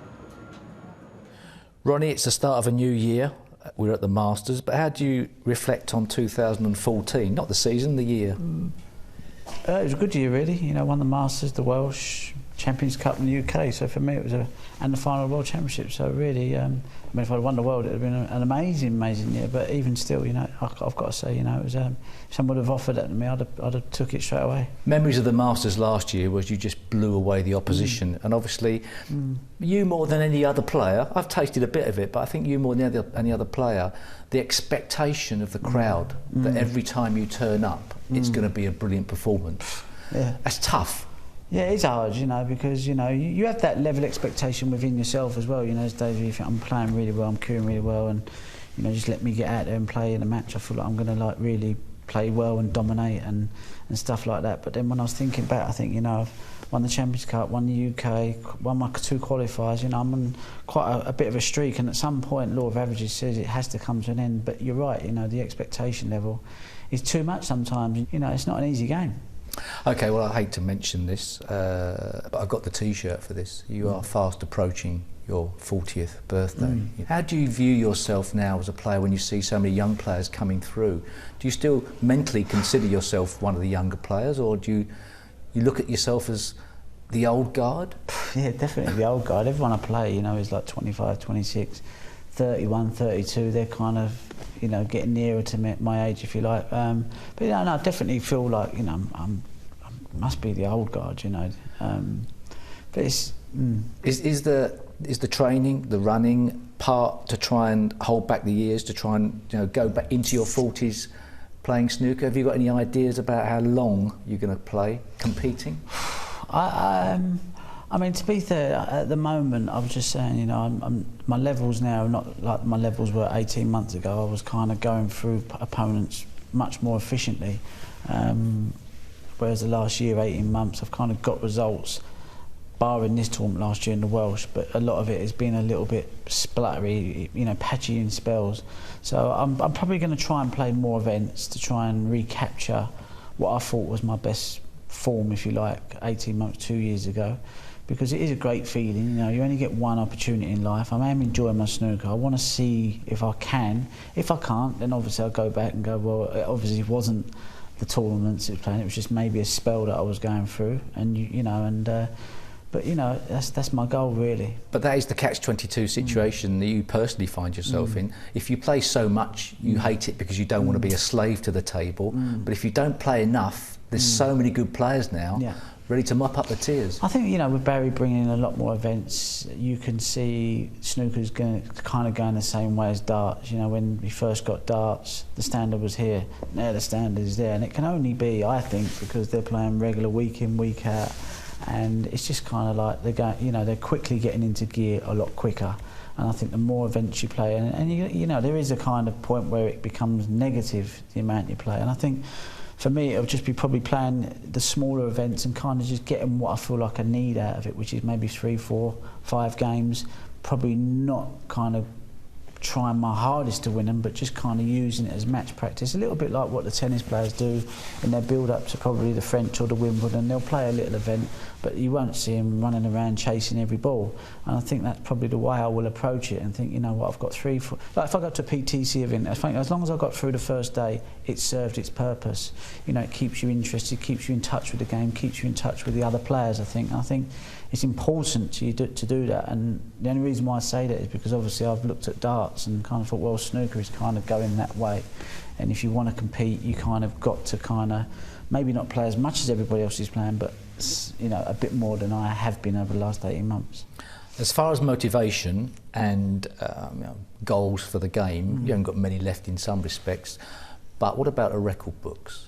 You got any interest whatsoever in the record books? I don't. Yeah, I mean, listen, records are there to be broken, you know. So you know, I mean, there's a few records. Obviously, there's the UK, the Masters, and the World, the 3 majors, you know. But I've still got one of these to win to equal, another UK to equal yours, and 2 to equal Stevens. So you know, like you say, you mentioned the age earlier. So you know, if I could, you know, win another UK, another Masters, another World, I think that'd be great. But I think for me, it's just about kind of sometimes just memories now of playing in great matches, great tournaments. You know, like this tournament last year, I got unbelievable memories of it, and the Welsh Open afterwards, I got brilliant memories of it because I remember just playing so well that I just remember them feelings, you know, of what it was like to play that well. So for me, it's just about being involved in great matches and great tournaments now, irrelevant of probably really what the tournament is. Stephen Hendry reckons nobody will ever get 1,000 centuries. I think that's definitely possible now. You? I'm not saying I will do it, but I think someone like Trump or Robertson possibly could do it. You know, they play a lot of tournaments. You know, I think Trump played 116 matches last year. You know, he's bound to make 70, 80 centuries a year if he's playing that amount of matches. So yeah, I think eventually 1,000 will be done. Whether it's me, you know, I kind of set that bar as 1,000 just to kind of give myself a challenge, because I know to make 1,000 I'd probably have to play another 3 or 4 years. And finally, obviously, in another year's time, I think you're 39 now. Yep. Another year's time, you are going to let us off the hook, aren't you? You're not going to enter the seniors, are you? I don't know. It's match practice, isn't it? You know, I just thought that'd be a good little event to play in, best of 3s. I love them events. You don't have to play them, though, do you? No, I probably wouldn't play the seniors. I think it'd be a bit.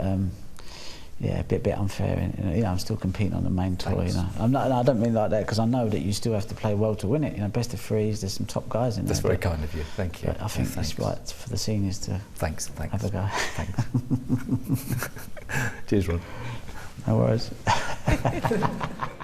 Will he ever be a world senior champion like Steve? I don't know. But there are several records. He's already beaten Hendry's maximum breaks, obviously the centuries now. But there are some significant ones to come potentially. He's 9 short of Stephen's 36 world ranking titles. And the big one. He's on 5 world titles, Stephen on 7. Is that the one that he wants, do you think, and can he do it? I think that's the big one, yeah. And that's the question that's on, you know, every sort of snooker fan's lips is, can Ronnie overtake Stephen or even match Stephen's 7 world championships? I thought if he won it like last season when he lost to Mark Selby, if he had won it, it was definitely within his grasp. It's still within his grasp, there's no doubt about that. He's still the man to beat. But to get to 7 is another 2. There's a lot of good players who are playing some fantastic snooker and are all gunning for him now, of course.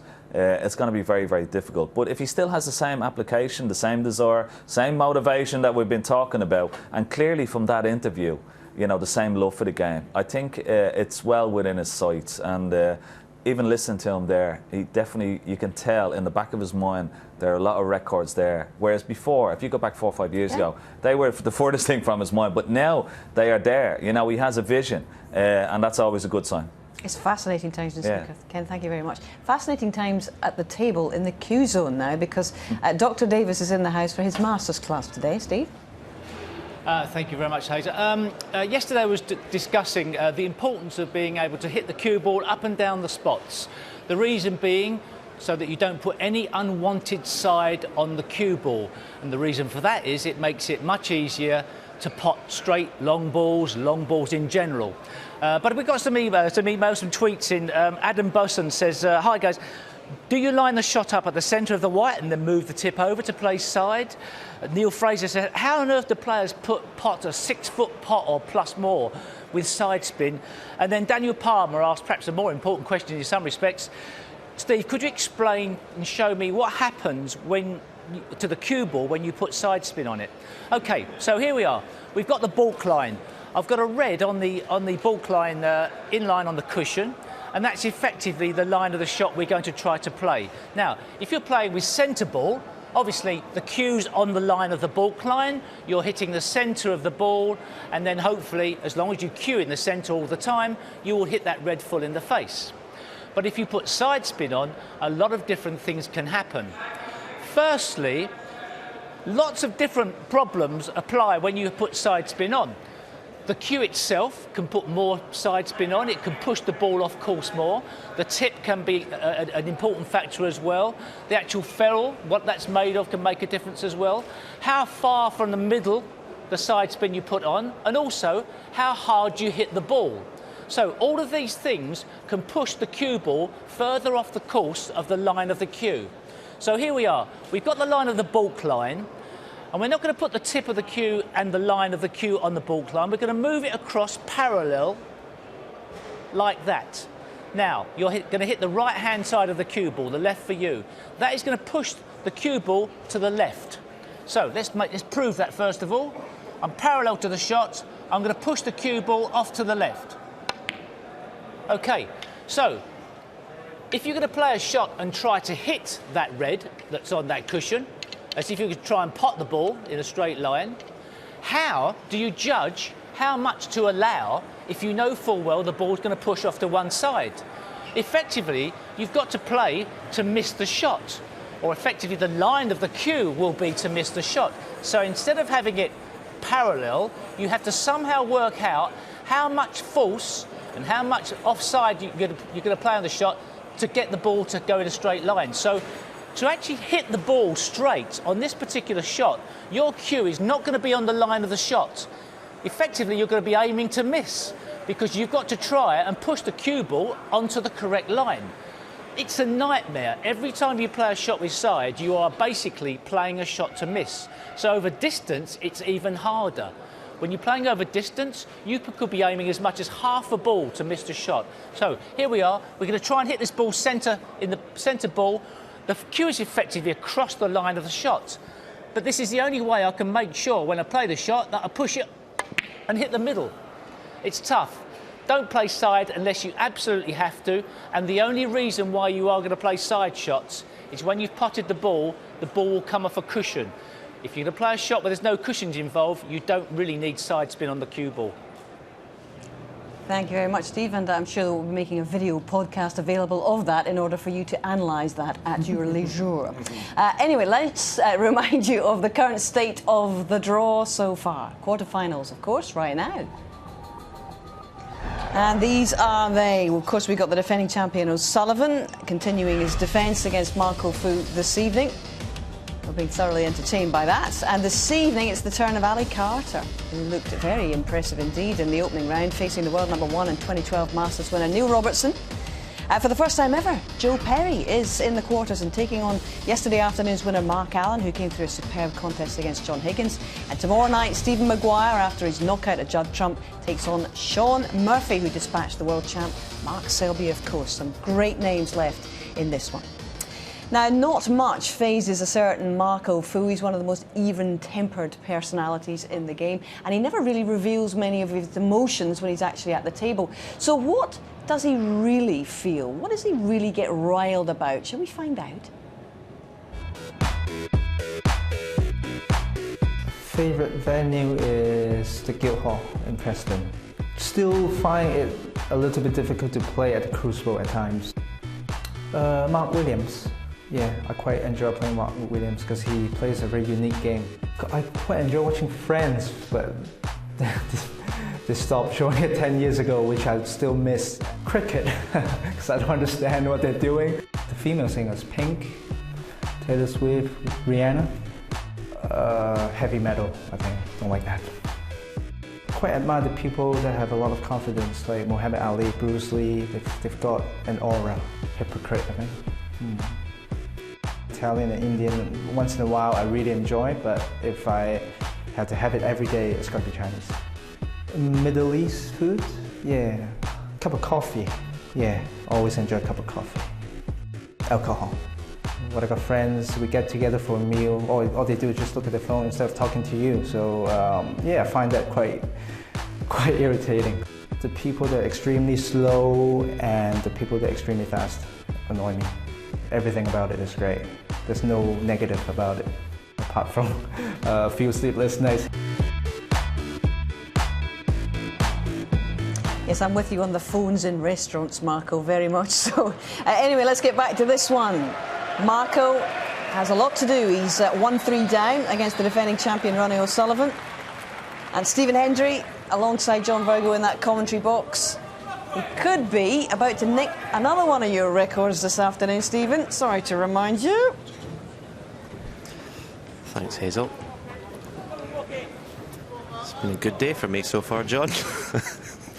It was your birthday the other day as well, eh? All comes at once. Yeah, at least I never broke it that day, yeah. Thank you. Frame 5. Ronnie O'Sullivan to break.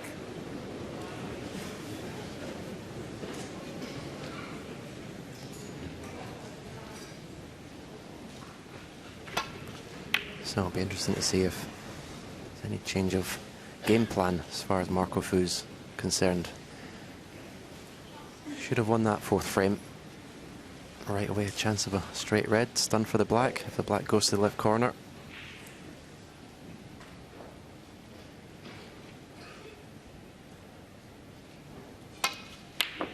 Straight away, John, didn't even come to look to see if the black went. No, surprising. I mean, I think it does go to the left corner. Yeah, and by trying to play the run through, you're trying to pinch a bit.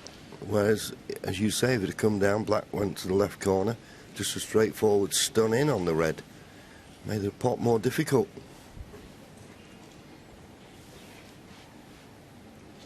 Can't beat Ronnie, I don't think, if you've got that sort of percentage attitude.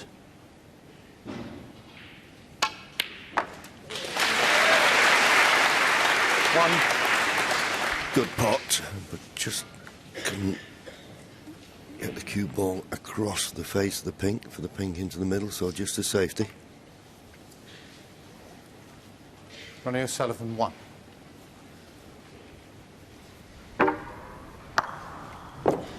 If it had hit the red more in the middle of the pocket, it'd have got more movement on the cue ball.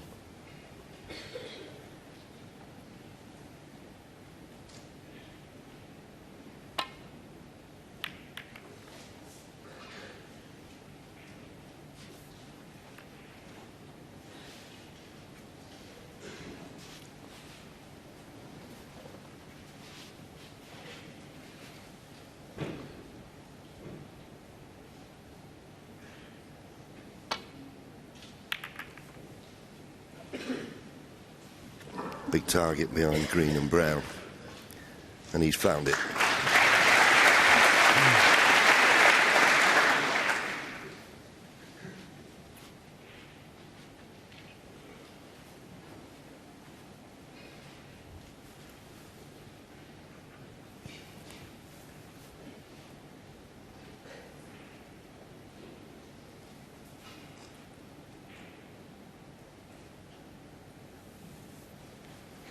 Well, he's looking to play a swerve through the gap between the green and brown. I won't recommend that.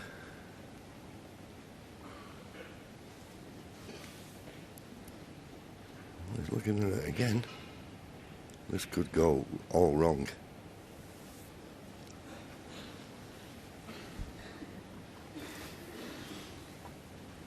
The problem is there are quite a few loose reds. And if he tries to come off the side cushion, nestle into them, there you see his view, and the shadow, well, according to the shadow, he can just hit the edge of the red. But even that, because there's a red near the top cushion, he could possibly leave that. Just coming off the right-hand side cushion as we look and nestling into him, he could leave the red that's just to the left of the pink. So it looks like two cushion escape here with pace. You've got to catch this just right. Usually err on the side of being too thin first time around. Oh, but played it perfectly. Superb shot. Absolutely pinpoint accuracy. Could not have played it better.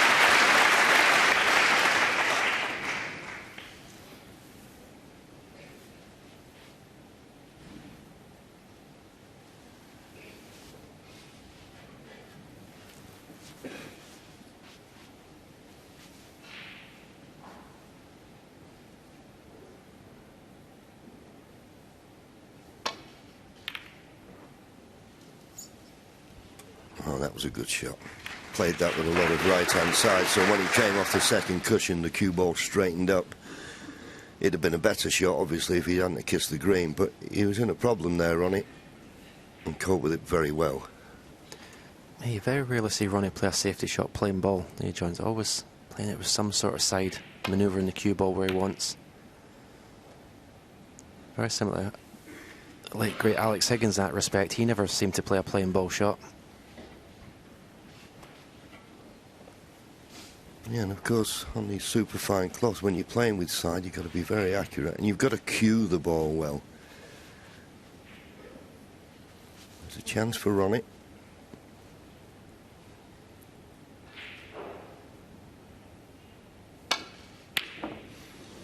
Not quite. He knew the cue ball was running down, but does his red kiss it? Oh, he just missed it, but the red just below the pink is available to the right corner.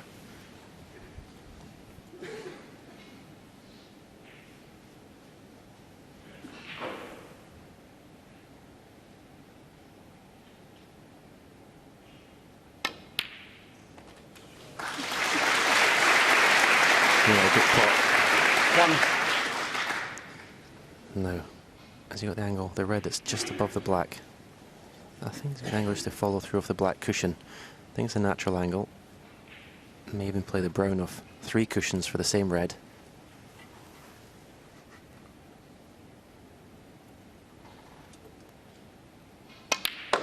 Yeah, somewhere near that circle. Looks a bit pacey for that.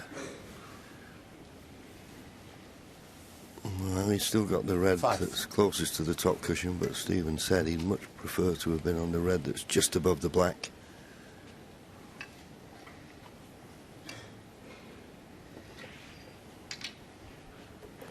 Still a decent chance if he plays for the pink. Pink will respot and be pottable to a couple of pockets.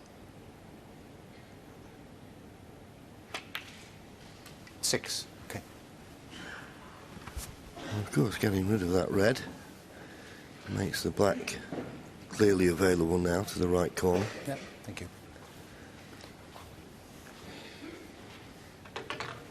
He was a scoring machine in his first match against Stuart Bingham, making the 3 centuries, one of them a maximum 147, but yet to make a 50 break so far in this match. couple of 30s and that high break of 12. 48 for Marco. And he's just a fraction short of pace there. He wanted to be on that red, the straight red, but he's not quite on it.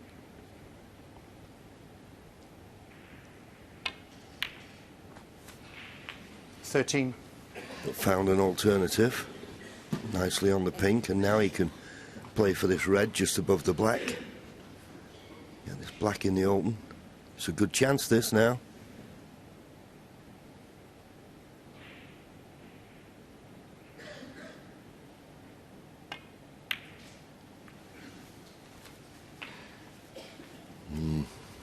Well, he may be on the red just above the black, but he wanted to be on it 90. straight. This has gone wrong. You can still pot the red above the black, but it's nothing like the potting angle. He's looking at a plant, but there's so much distance between the two balls. I'd be amazed if he attempted that.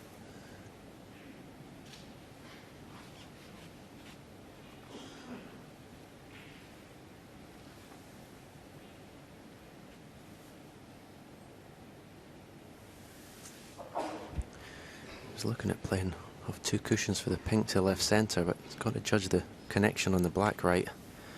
This one he's come back to this plant.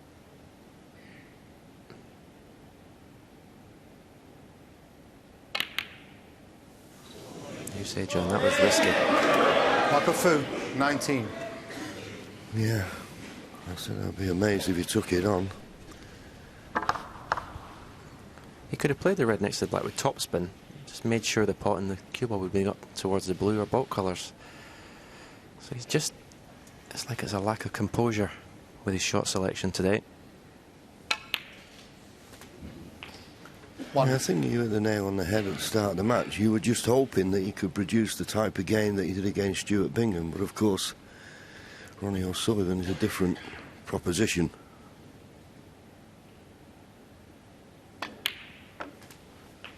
And you can go into your shell somewhat. It's easy done. 8. 9.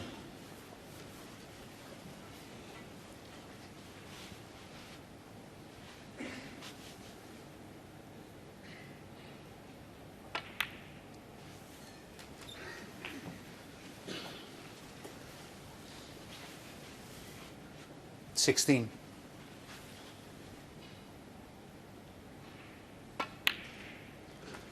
17.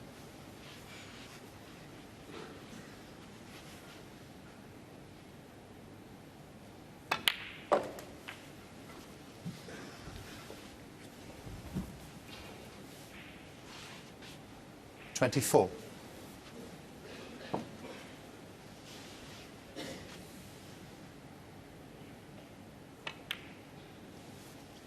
25.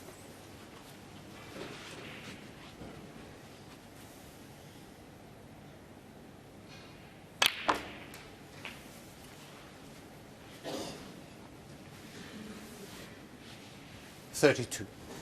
That's okay. Got a choice here. He can pot this red the cue ball's closest to and just go around the back of the black for the black in the same pocket. Well, he's deciding to play it this way, or just nudge a few reds open. Well, it didn't work out as well as you would like, so he's got those 4 reds that are clustered together to contend with to win the frame at this visit. So he's going to have to play a cannon of some kind, because he'll need 39. At least one of those 4 reds that are tied up. 40.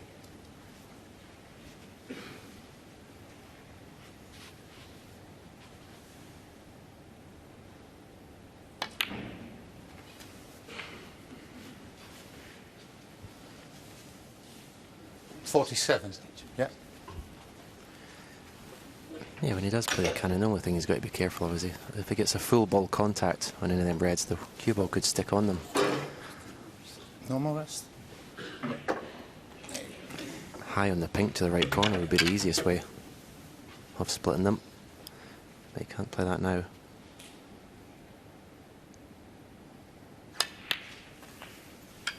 Thank you. Well, he's left himself the perfect angle, but as I always say, no matter how good and talented 48. you are, when you go into a cluster like this, you need a little bit of luck. Well, he's just about on the red to the corner. 55. And he did catch the red fullish, which is why the cue ball didn't move that much. But he 56. just had the angle on the red to get on the black. It looks a formality now. The one thing you cannot do at this level is miss when you're in. And the plant 63. that Marco Fu went for to give Ronnie this 64. chance was very, very risky and has turned out to be very costly.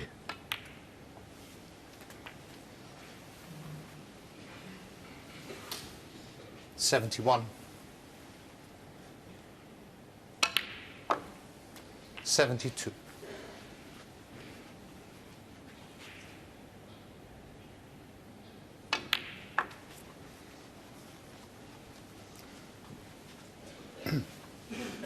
$77. 78.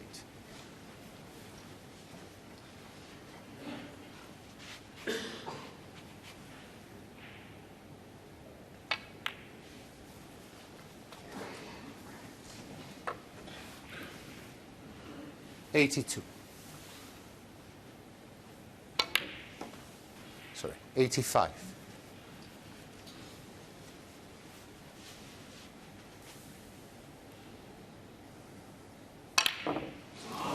Well, a pity. We thought it was going to be 777 career centuries, but that's outrageous plant, and that's what I will say that Marco Fu attempted. He didn't get it, and Ronnie took full advantage, and now goes 3 frames clear, 4-1.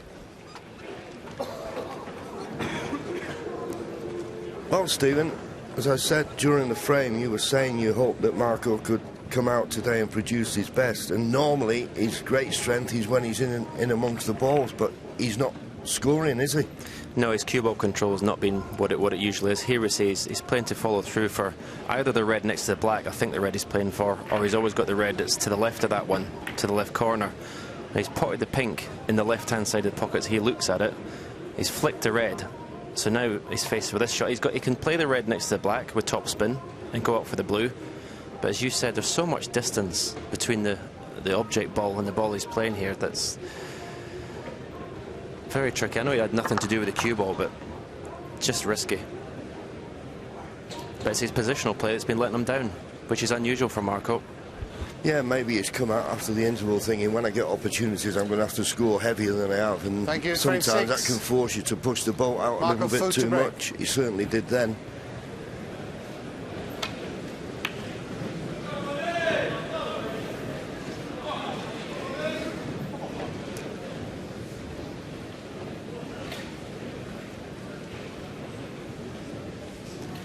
Poor break off from Marco. This is a pretty comfortable red. Automatic path to come around the back of the black. As quickly as you can, please, lads. Thank you.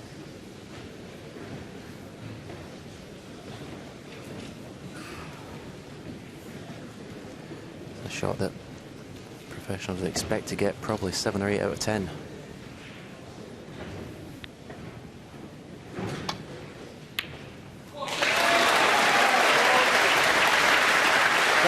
No such thing as a shot to nothing. Deliberately playing the cue ball short, so he's on a colour.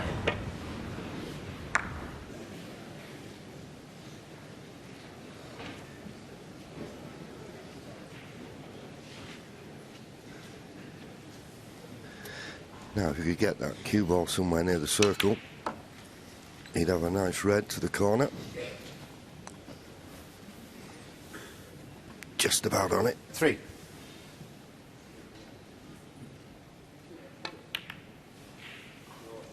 Four.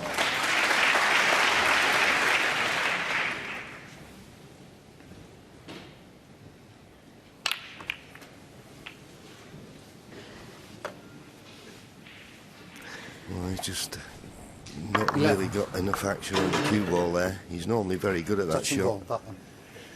Well, touching ball declared, but he's playing the pot. It's tricky, this. It's easier when you're using the spider if all you have to do is pot the red. And I'm not certain he can do that. He's got to avoid the kiss on the black. Is it straightforward?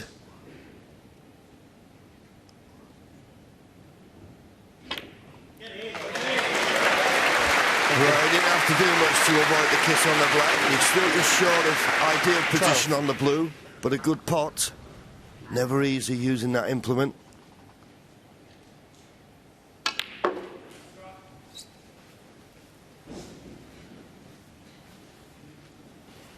Well, that just shows you the class of Ronnie O'Sullivan. 17. Played that absolutely beautifully and judged it to a fraction. 18.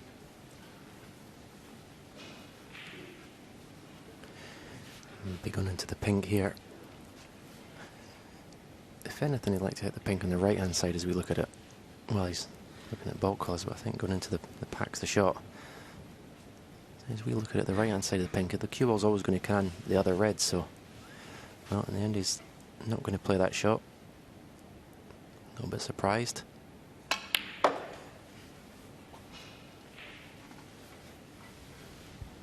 He decided to play for the green. He thought he had a choice 21. of 3 reds, but you can see from his body language he's just about a foot short of where he wants to be.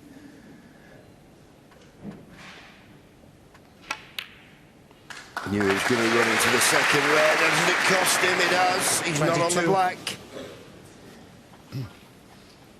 Well, has he got the pink as a bonus? Not played for the pink, but he's on it.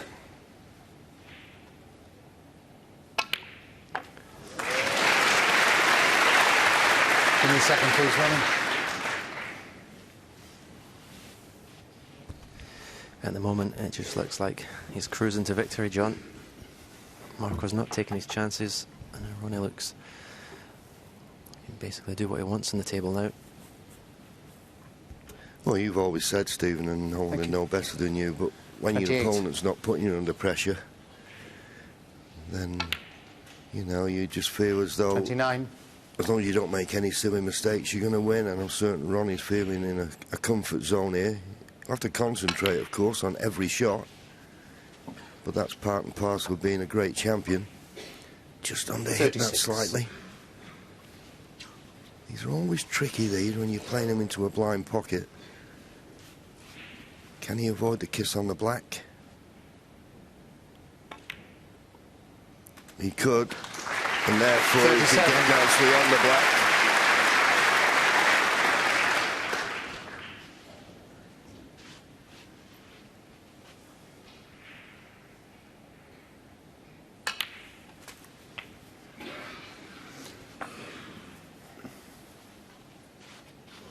$44.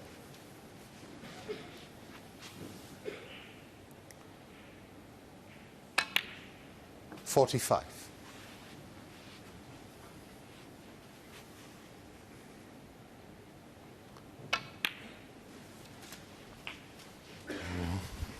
Such was the position he had to play for this red along the top cushion. Need due 52. care and attention with these, though.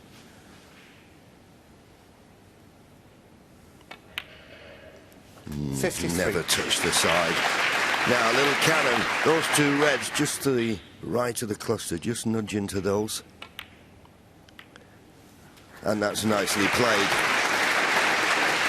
And now a red and a black to go 68 points in front with just 67 remaining. Oh, he didn't want the kiss on the black. Is he going to be on it? He's not. 61. Careless. And now he can't pot the black. He still needs a colour and 1 more red.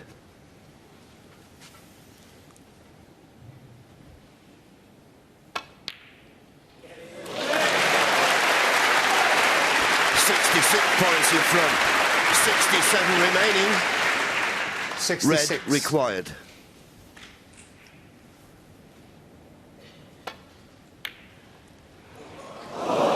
It's not there. Ronnie O'Sullivan, 66. So he didn't clinch the frame, and that will annoy him slightly, but the red he's left over the corner is covered, as you can see, by the yellow.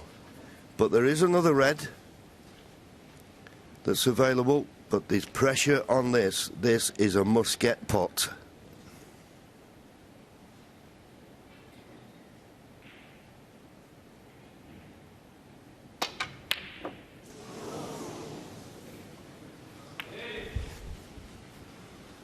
Yeah, it's never been his strength, that sort of shot, Marco. Maybe a little bit fortunate. He's covered this red.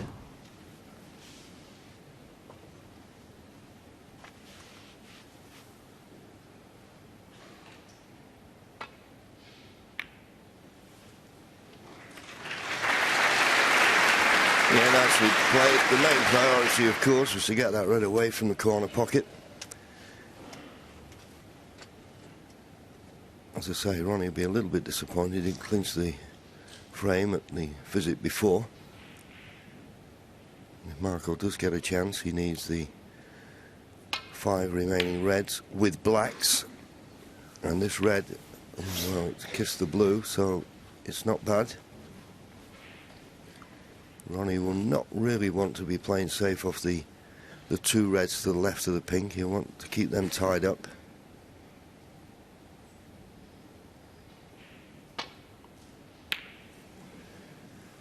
So just the containing safety. He couldn't have played it much better, could he? I think he may have snookered Marco on all the reds. That's a bonus.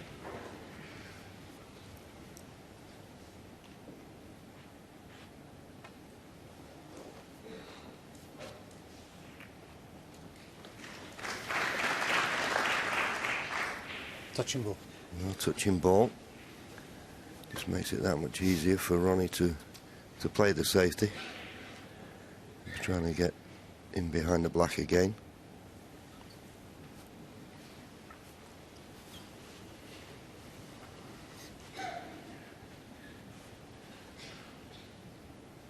Just feel that Marco Fu has got to get the better of this safety exchange. I know he wants 5 reds, 5 blacks and all the covers to win, but you feel if he lost this frame, his race would be run.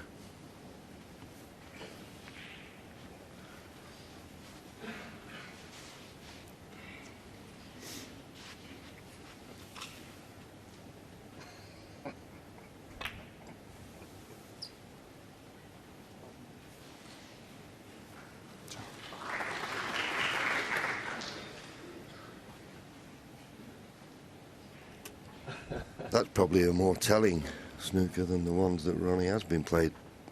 Well, safety shot, because it's not a snooker. Marco can get through to that red that's near the green. So, and those 2 reds near the pink are open now, so he can't be just coming off the side cushion. He's got to get this safe. Ronnie just looking for one more red. And if he can get past the yellow, there's a possibility of this red to the right middle. It's frame ball.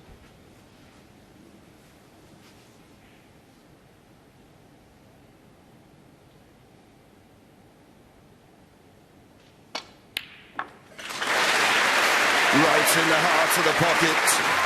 1.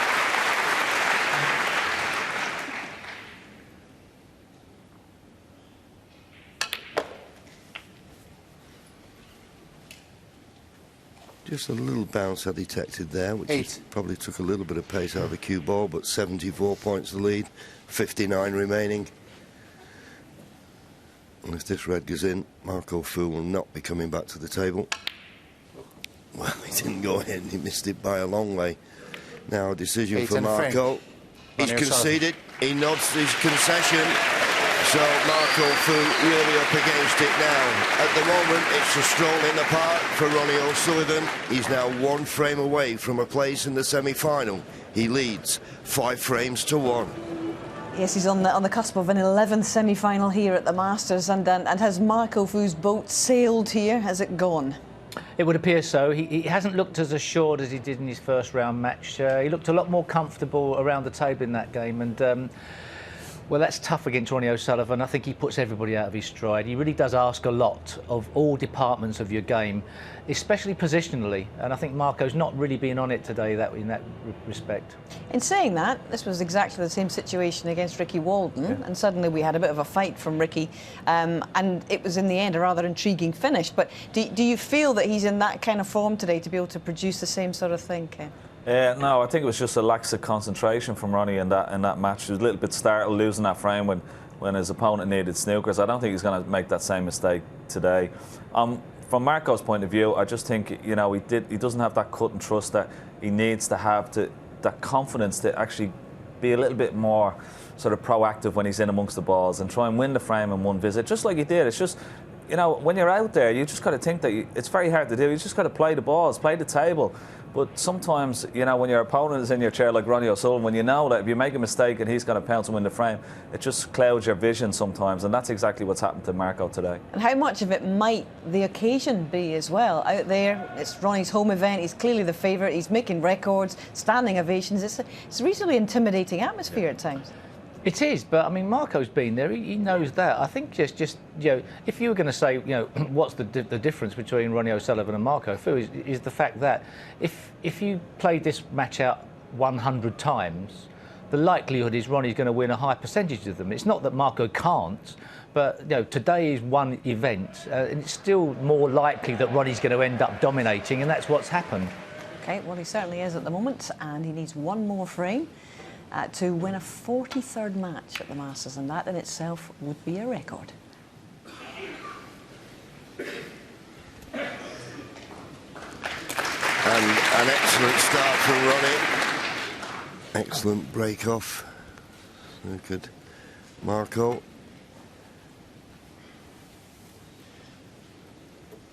And he's misjudged that, and that's why he's left a chance of a red for Ronnie. He'll be disappointed with his afternoon so far, Stephen. Yeah, very much so. You have to bring your A game to the table when you're playing Ronnie.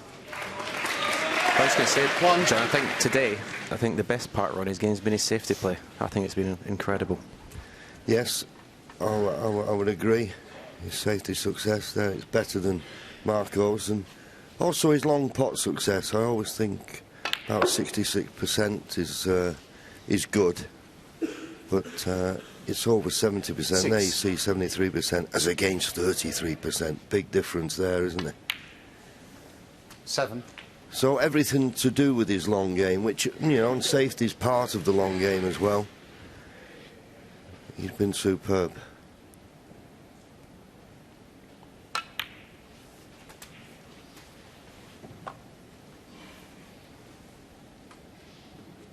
$14.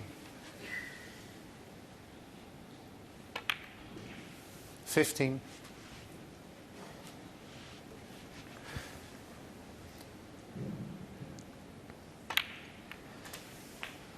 Yeah, the guys in the studio were talking about the Walden match where I think it was 22. A large part Ronnie letting Ricky back into it rather than the other way around, but I can't see him 23. making the same mistake again today.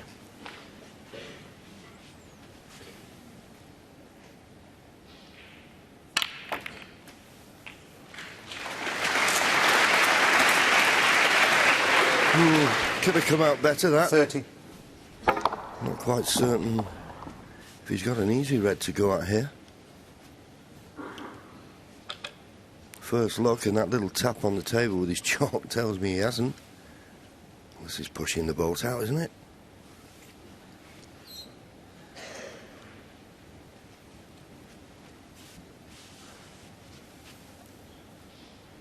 Now to bite the bullet, play safe. Ronnie O'Sullivan. I think the other thing as well, when we refer to the safety play played, and I agree, you see, he's shown Marco the ultimate respect as well, hasn't he? Because Marco played exceptional snooker in his first round match, and Ronnie will have taken that on board. I thought, well, I don't want to be taking liberties. Catching the brown full in the face. Maybe not left a pot on, but certainly an easy return to baulk for Ronnie. Yeah, I think Ronnie puts his opponents under such pressure there's no need for him to take risks. Basically, most matches, he gets handed a lot of chances on a plate, just by his opponents being under so much pressure.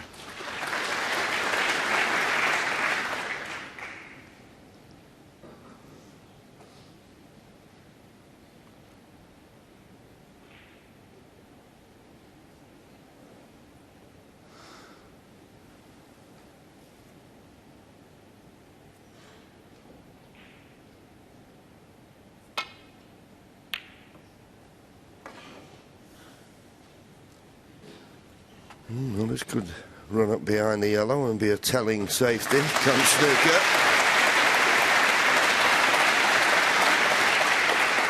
And this has got Ronnie in a spot of bother. He'll do well here to hit a red and not leave one on.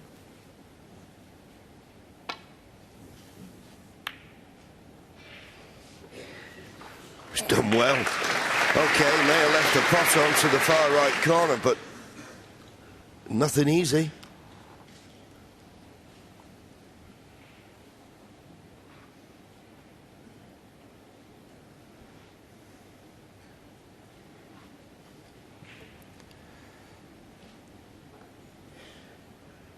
Surely you've got to take the red to the green pocket. Stun the cue ball for the pink to the right centre. I know it's leaving everything on, but I think at 5-1 down, you've got to take a risk. No, he's playing the safety.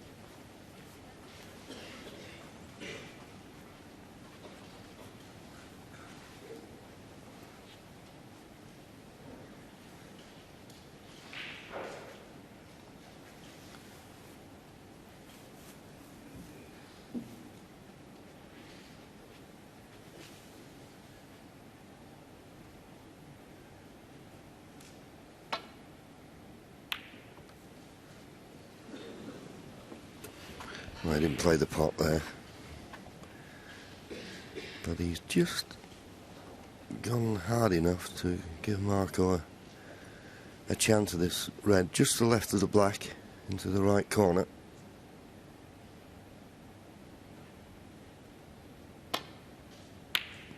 Good pot. Where's the cue ball going? Ooh. One. It's okay now. Nicely on the brown. Question is, what has Marco got left in the tank?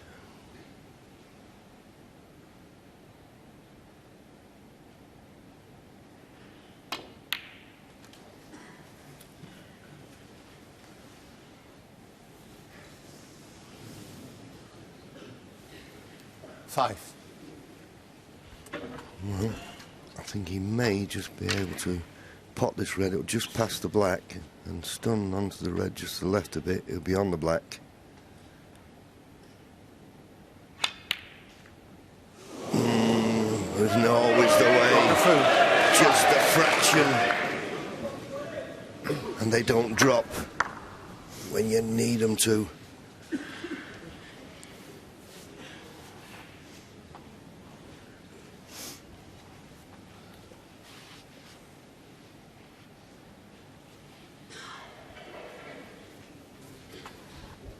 Well, Ronnie would like to play this red to the right corner because at the moment it's blocking the black for that pocket. He's had a look at the couple of reds. There's 4 reds just below the pink. He had a look at the possibility of the plans and it looks as though it could be on.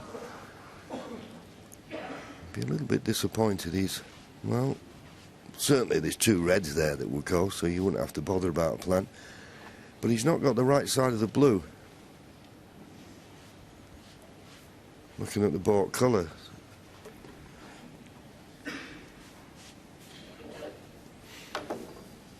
Well, there you see, wrong angle of the blue, now deciding to play the black.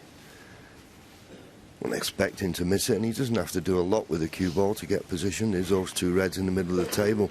They're available to the left middle pocket. So it's not as if he has to play a control shot on the black. Just make certain the pot, screw round of 2 cushions.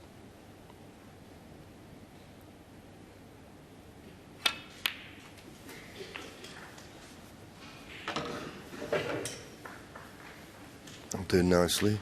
Okay, he's going to have to be bridging over the the pink and that cluster of red, but shouldn't cause a problem.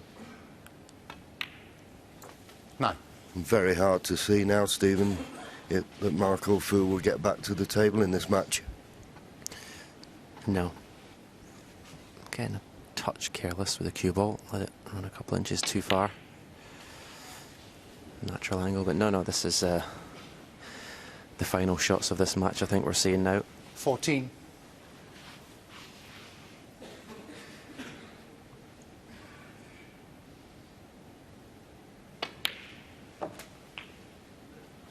$50.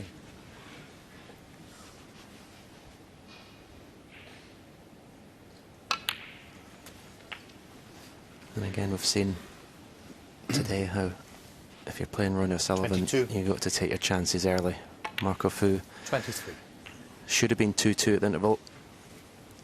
They might have had a game on their hands. Refused what I thought was a red to go for game. And he's been severely punished for that caution. You can't be 31. cautious against O'Sullivan.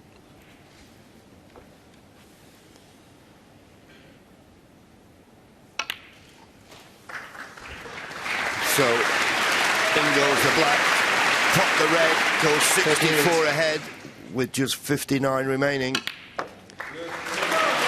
all over by the shouting. They'll have to play the little cannon now. But I don't think Marco will be in any mood to come back to the table. 46. When he gets out of his seat, he'll be to shake his hand. So, Marco Fu has a look at the scoreboard. 71 points behind, 59 remaining. That's enough. He shakes Ronnie by the hand. He'll be very disappointed with Marco. He knew he had to come with his best game. It wasn't there. But Ronnie O'Sullivan produced the goods. His all-round match play was superb. And he proved once again that he is the man to beat. He's through to the semi-final quite comfortably by 6 frames to 1. Yes, Ronnie through to his 11th semi-final in the Masters. By the way, he hasn't lost any of the previous 10 on his way to winning 5 titles here. Impressive. He had to look sharp at times, but as Stephen was saying, perhaps a little too cautious on Marco Fu's part. Yeah, and the big frame was the 4th frame, no doubt. Marco should have won it, should have been 2-2. The interval may have had a different sort of complexion on the whole match, but I think Ronnie was always going to be too strong. He looks in great form, striking the ball, not only his scoring as well, but I think he'll probably be more pleased. I mean, you can ask him. I mean, his safety, Ronnie, was just as good as your scoring today. It was fantastic. Yeah, you know, it was Marco's playing like consistently well, you know, so I knew it was going to be a tough match, and you know, he's the busiest end in most tournaments, so and he always plays well against me, so I knew I had to be on my game today. But first 4, a little bit, you know, hit and miss. But I was pleased that I was able to just not get frustrated and just try and compete and try and drain every bit of fluid out of that first 4 frames I could. It was interesting listening to the commentary. Sort of, they were a bit critical of Marco for not being aggressive enough. But I mean, from your view, you know, it's different when you commentate. I mean, you're sitting out there, you're playing, you're hoping he's going to mess up. How did you judge his play? It's easier to say to go out there and be aggressive, but if you're like not feeling confident in your game, you know, and you know, why would you go for a pot that you might not think you're going to get? You know, and every day is different. And I just think Marco probably wasn't finding his touch in his form today. But if he would have done, he would have been more aggressive. So it's just the nature of our game, really. Can I just rewind a bit and say, first of all, congratulations. Fantastic, 776 centuries, and another one as well, Ronnie, that you've nicked from Stephen today. 43rd win, that's a record at the Masters as well. So, first of all, was it good to get that out of the way early in the first frame? I was a bit nervous, to be honest with you, because I thought, you know, I knew everybody was kind of thinking about it, so to get it out of the way was nice, you know, and... But yeah, you know, it's still a match to play, you know, and at 1-0 I was like, you know, let's just calm down, you know, I just want to play a game here, you know. What were you most pleased with? Because Steve mentioned that Stephen had talked about your safety play today, said it was pretty rock solid out there.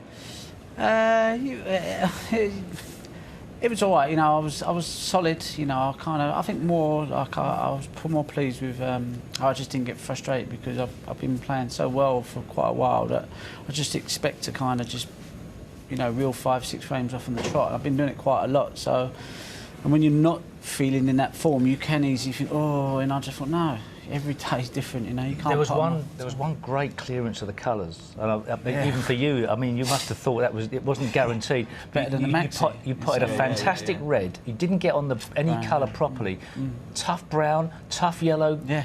Tough green, and then to get perfectly on the pink and black. That in itself, as you say, was as good as. Yeah, because there were good parts, and obviously had to be some good positional type play in that break. So yeah, I was, that sometimes is satisfying and is making a 147 sometimes. Changed the whole match as well. That's what I went. Instead of being 2-2, you're 3-1 up at the interval, and it's a big change. Yeah, but the game's so fickle. It's 1 minute you're flying, next minute you're not. You just have to be patient. But it does actually bring to mind what you said the other day, Ronnie, about your levels, as you called them, not being what they were 18 months ago. But you seem to all of us to be more accepting of those and to be able to not seek perfection all the time. Is that a really tough thing to have to do? Well, I can't. I've just accepted that that's the nature of how I am, and that's how I will always be. I just have to try and manage that expectation sometimes. And I've just said, there's no point trying to kind of recapture that form now, because for me, it's like the next year is a process of playing more events and seeing if I can get back to there. And if I can't, then, maybe it's just we go through spells. I don't know. And maybe I've rubbish you play at the moment. No, but sometimes you just like. I mean, I remember one year at the World Championships when I won it. They're breaking off, leaving me a red, and I was just thinking, game.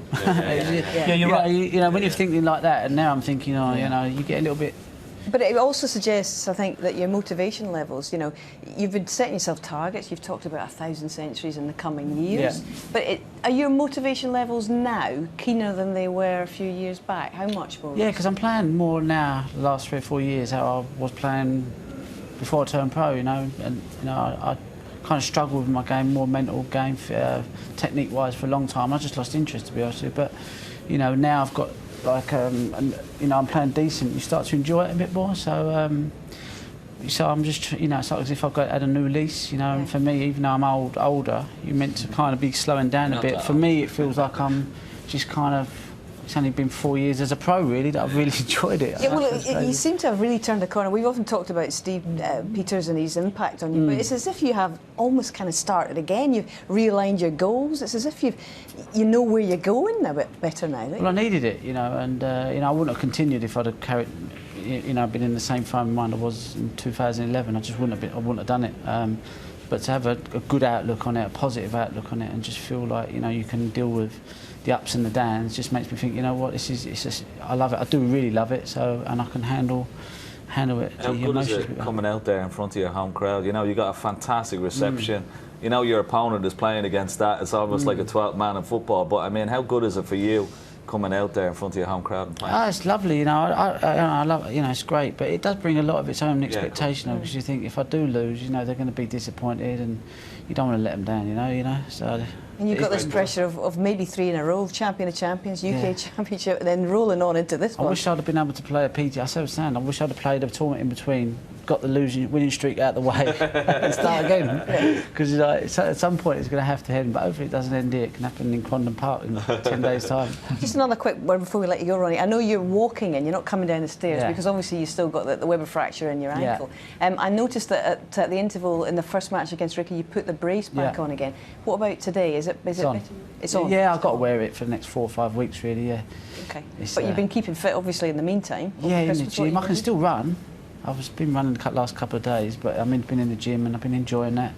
And for me, in some ways, that's more important than the snooker. The snooker, you just kind of, it's what you do, and you're into it. But that's a passion of mine, so I've been happy to be able to keep that going. Good stuff. All right. Well, Ali Carter or Neil Robertson awaits. We shall see tonight. Good to see Ali back, obviously. Oh, brilliant. I mean, I was watching him the other night, and just for him, just to be able to, he's been through so much, it's just, it's mental, really, but it just puts it into perspective. And I think, for him to be here in this crowd, it's great for him. He needs this, just to absorb this kind of atmosphere and support and love that he's getting from everybody, really. Yeah, it's good for him. Great stuff. Ronnie, thank you very much. We'll look forward to seeing you in the semi-final. Cheers. All right.